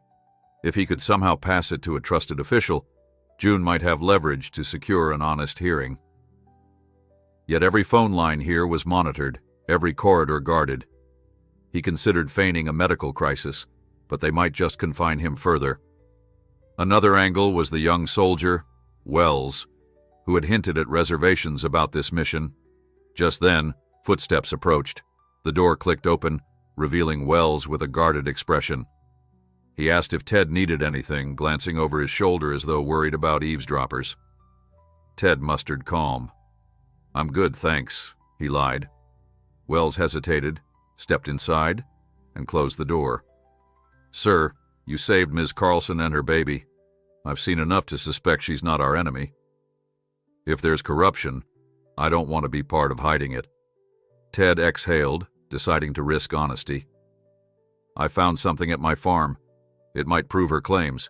Please, help me ensure it reaches a trustworthy authority." Wells swallowed hard. "I'm just a low-ranking soldier, but I can slip something out if I'm careful. Colonel Reeves rarely checks my personal items. Show me what you have." Ted hesitated, then retrieved the USB from its hiding place under the mattress seam. Holding it out, he fought trembling fingers. "This apparently is the encryption key for files that reveal illegal arms transfers. June risked her life for it." Wells's eyes widened. "I can't guarantee success, but I'll try. If I manage to contact an outside investigator or Inspector General staffer, we might blow this open." Ted silently thanked him. Carefully, Wells tucked the USB into a hidden pocket inside his jacket. Then he opened the door, scanning the hallway. Satisfied nobody watched, he murmured, "I'll be back when I have news." Ted nodded, relief warring with terror. One slip, and both could face severe consequences. Still, this was their best shot to get evidence to someone outside Reeves's chain of command. After Wells left, Ted sank onto the cot, mind whirling. He prayed the young soldier had the nerve to see it through. For June's sake, failure wasn't an option. He clasped his hands, inhaling a thread of hope.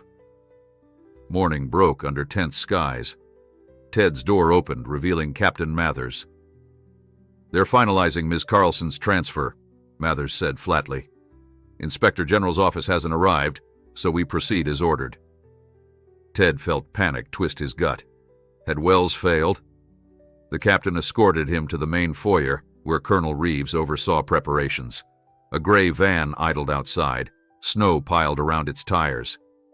June stood nearby in a coat over thin hospital scrubs, baby not yet in sight. Guards loomed, rifles across their chests. Ted's gaze darted around for any sign of Wells. Nothing. Then Nurse Holcomb approached, eyes reflecting anxiety. Holcomb whispered to Ted, "I tried stalling, but Reeves is pushing the move. Ms. Carlson is still weak. This is dangerous." Ted clenched his fists. "Where's the baby?" he rasped. Holcomb glanced at a side door. "They'll bring her out last. They claim it's safer." Colonel Reeves stepped forward, voice cold. "We leave in 10 minutes. Any interference from you, Holloway, and you'll be detained indefinitely." Ted wanted to shout, to grab June and run, but that was impossible. He scanned the halls, longing for Wells to appear with news. Instead, Captain Mathers motioned him to stand aside. A soldier led June toward the van, her steps wavering. She shot Ted a desperate look. He mouthed, "Trust me," though he wasn't sure how. Just then, the exit doors slammed open. A pair of men in suits strode in, brandishing identification. One introduced himself loudly. "Inspector Alden, attached to the IG's office. We have urgent business here." Colonel Reeves's glare darkened. "This facility is off limits to unscheduled arrivals." Alden held up a document. "Your superiors disagree. We're here to investigate allegations of illegal arms shipments. Step aside." A hush fell. Ted's heart soared. Could this be the break they needed? Yet Reeves stiffened, refusing to budge. "You can't just barge in," he growled. "Ms. Carlson is classified. We have orders." Alden's partner, a stern-faced woman named Collins, retorted, "Our mandate supersedes internal command. We want to interview Ms. Carlson immediately and verify her condition. We also want to speak with a Mr. Holloway." Reeves's jaw set. Tension thickened in the cold foyer. Then, from a side hallway, Wells emerged, trying to look nonchalant. He caught Ted's eye briefly, nodded, and melted into the background. Relief crashed through Ted. Perhaps the USB had reached these inspectors somehow. "Fine," Reeves bit out. "But be advised, this is a national security matter. Carlson remains under our custody." Alden extended a hand toward June. "Ma'am, let's get you somewhere warm. We have medical staff on standby." The guards exchanged uncertain glances. Reeves barked, "Stand down, men." They reluctantly eased aside. June slumped against the van, nearly collapsing with exhaustion. Collins helped her upright, gesturing for Holcomb to assist. Ted stepped closer, ignoring Reeves's glare. He slid an arm around June, supporting her trembling form. Her eyes brimmed with tears, but relief shone there too. In the shuffle, a soldier arrived carrying the baby in a tiny pink blanket. Collins gently took the child, returning her to June's arms. The mother cradled her daughter, face crumpling with emotion. Ted hovered protectively, expecting Colonel Reeves to intervene. Instead, the colonel stood stony-faced, locked in a silent standoff with the inspector. Alden gestured to a corridor leading deeper into the facility. "We'll use a secure conference room. Ms. Carlson, you and your baby deserve safety and proper care. Mr. Holloway, you'll come too." Reeves opened his mouth to argue, but the suits parted around him, forging a path. They proceeded down the corridor, flanked by soldiers who seemed uncertain which superior to follow. Holcomb hurried after them, prepared to handle any medical emergency. Ted glanced back, spotting Captain Mathers watching from a distance, expression conflicted. Then they entered the conference room. It was larger than the others, with windows overlooking the parking lot. Beyond the glass, swirling snow glistened in morning light. Alden signaled for the door to be closed, leaving Colonel Reeves standing outside. The tension was thick enough to taste. Collins offered June a chair, and Holcomb helped her sit, baby in her lap. Ted stood close by. Alden addressed them softly. "We received a tip that Ms. Carlson possesses damning evidence about arms deals. Our office fast-tracked approval for an on-site audit." He scanned June's weary face. "I gather you've suffered to protect this information. We're here to ensure it reaches the right channels." June exhaled shakily. "Yes. The data is real. I copied files detailing unauthorized shipments, payoffs, and murders disguised as accidents. If it stays hidden, more people will die." Alden nodded gravely. Ted spoke up. "We may have already gotten the encryption key to you, or so I hope. A soldier named Wells was going to deliver it." Collins exchanged a glance with Alden. Then she produced a small black USB from her jacket pocket. "This arrived in our vehicle's glove box while we were at the gate." Her brow rose meaningfully. "Your soldier friend is resourceful." A surge of triumph coursed through Ted. June let out a shaky laugh that bordered on sob. "That's it," she said. "With the right passcode, it unlocks everything." Alden slipped it into a secure pouch. "We'll have our forensic techs handle the passcode. Meanwhile, Ms. Carlson, we'll place you under protective custody, separate from Colonel Reeves's chain of command. The Inspector General's jurisdiction provides a measure of independence." Relief rippled through the room. Holcomb pressed a hand to June's shoulder in silent support. Ted felt his pulse slow, though a knot of anxiety remained. "What about the men who wanted this buried?" he asked quietly. Collins's face hardened. "We'll investigate them. If they obstruct us, we'll escalate. That's the authority we hold." The door opened, revealing Colonel Reeves, face thunderous. "Inspector, you're overstepping. My orders." Alden lifted a sealed envelope. "Reeves, stand down. This is signed by top command. We suspect infiltration by rogue officers. Your role is to cooperate fully or risk charges of interference." The colonel's expression twisted with outrage, but he stepped back. Captain Mathers hovered behind him, gaze lowered. For a tense moment, no one spoke. Then Reeves turned on his heel and stalked away, his footsteps echoing with resentment. June clutched her baby, tears rolling silently. Ted sank into a chair, exhaustion clashing with a sense of victory. Alden crouched beside them. "Ms. Carlson, we'll arrange safe transport to a legitimate hospital. Mr. Holloway, you're free to accompany her if you choose." Ted glanced at June's fragile form, the baby dozing in her arms. "I'll stay," he said softly. "She has no one else." June's hand found his, gratitude shining through the tears. Holcomb offered a trembling smile, relieved that mother and child would not vanish into black site limbo. Outside, soldiers milled in uneasy clusters, uncertain whether to follow Reeves's glowering lead or comply with the inspectors. Wells emerged from behind them, giving Ted a discreet thumbs up. Ted nodded in return, brimming with quiet respect for the young man's courage. Meanwhile, the gray van that was once meant to whisk June away now stood idle. Alden directed men to load it with medical supplies for a safer, authorized transfer. Ted helped settle June onto a gurney so she wouldn't strain herself. Holcomb ensured the baby was secure in a small carrier. As they eased outside, Captain Mathers finally approached, voice subdued. "I guess you found your ally," he murmured. "Let's hope they're as impartial as they claim." Ted studied Mathers's tense expression, remembering the man's initial hostility. "Why did you let them in?" Mathers looked pained. "Because deep down I swore an oath to protect. If our system is compromised, maybe it's time to let the truth out." That admission stunned Ted. He offered a terse nod of acknowledgement. Not all inside this complex were villains. Some just had been obeying flawed orders, uncertain how to break rank. The swirling snow glowed in the winter sun as the newly formed convoy readied. Colonel Reeves watched from afar, flanked by a handful of loyalists. Inspector Alden's team, accompanied by honest soldiers like Wells, loaded June, her baby, and Ted into a more official transport. Holcomb climbed in, prepared to monitor June's condition. The doors shut, sealing them into a reality that, while still uncertain, was tinted with hope.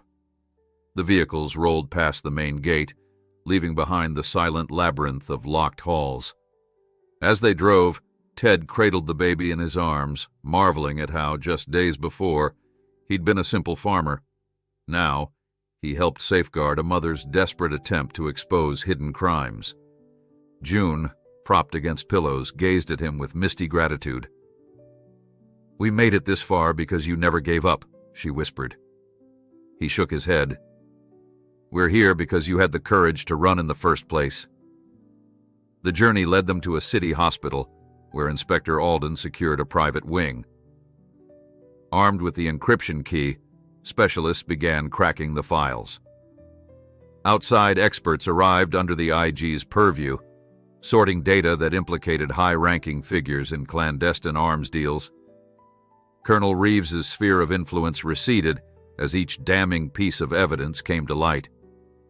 Ted spent those hours at June's side, the baby sometimes fussing, sometimes sleeping. Holcomb fussed over all three, ensuring June's postpartum recovery continued. Word spread that arrests were imminent, that a Senate Oversight Committee was being alerted. By nightfall, a hush of relief settled over the corridors.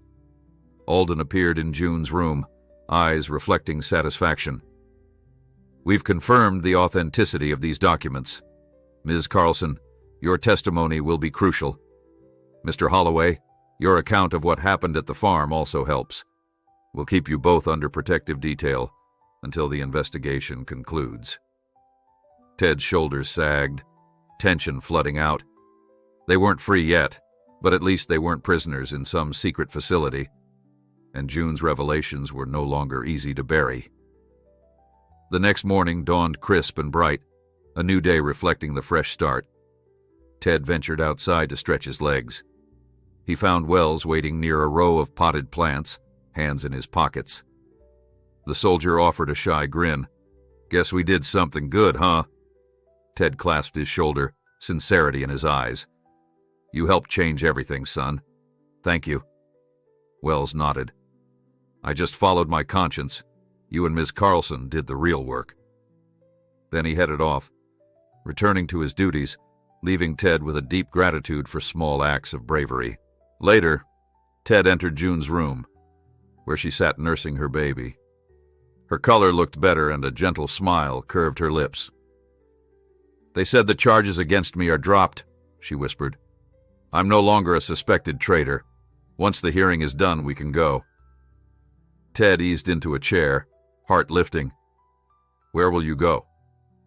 She brushed a finger along the baby's cheek. "For now, somewhere quiet. Maybe I'll take your advice and find a place near farmland. I've grown fond of the smell of hay." He laughed softly.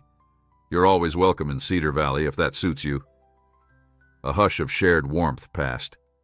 The baby squirmed, letting out a tiny sigh. June's eyes shone. "Thank you, Ted, for saving us." He shook his head. "You saved yourself by finding the courage to speak.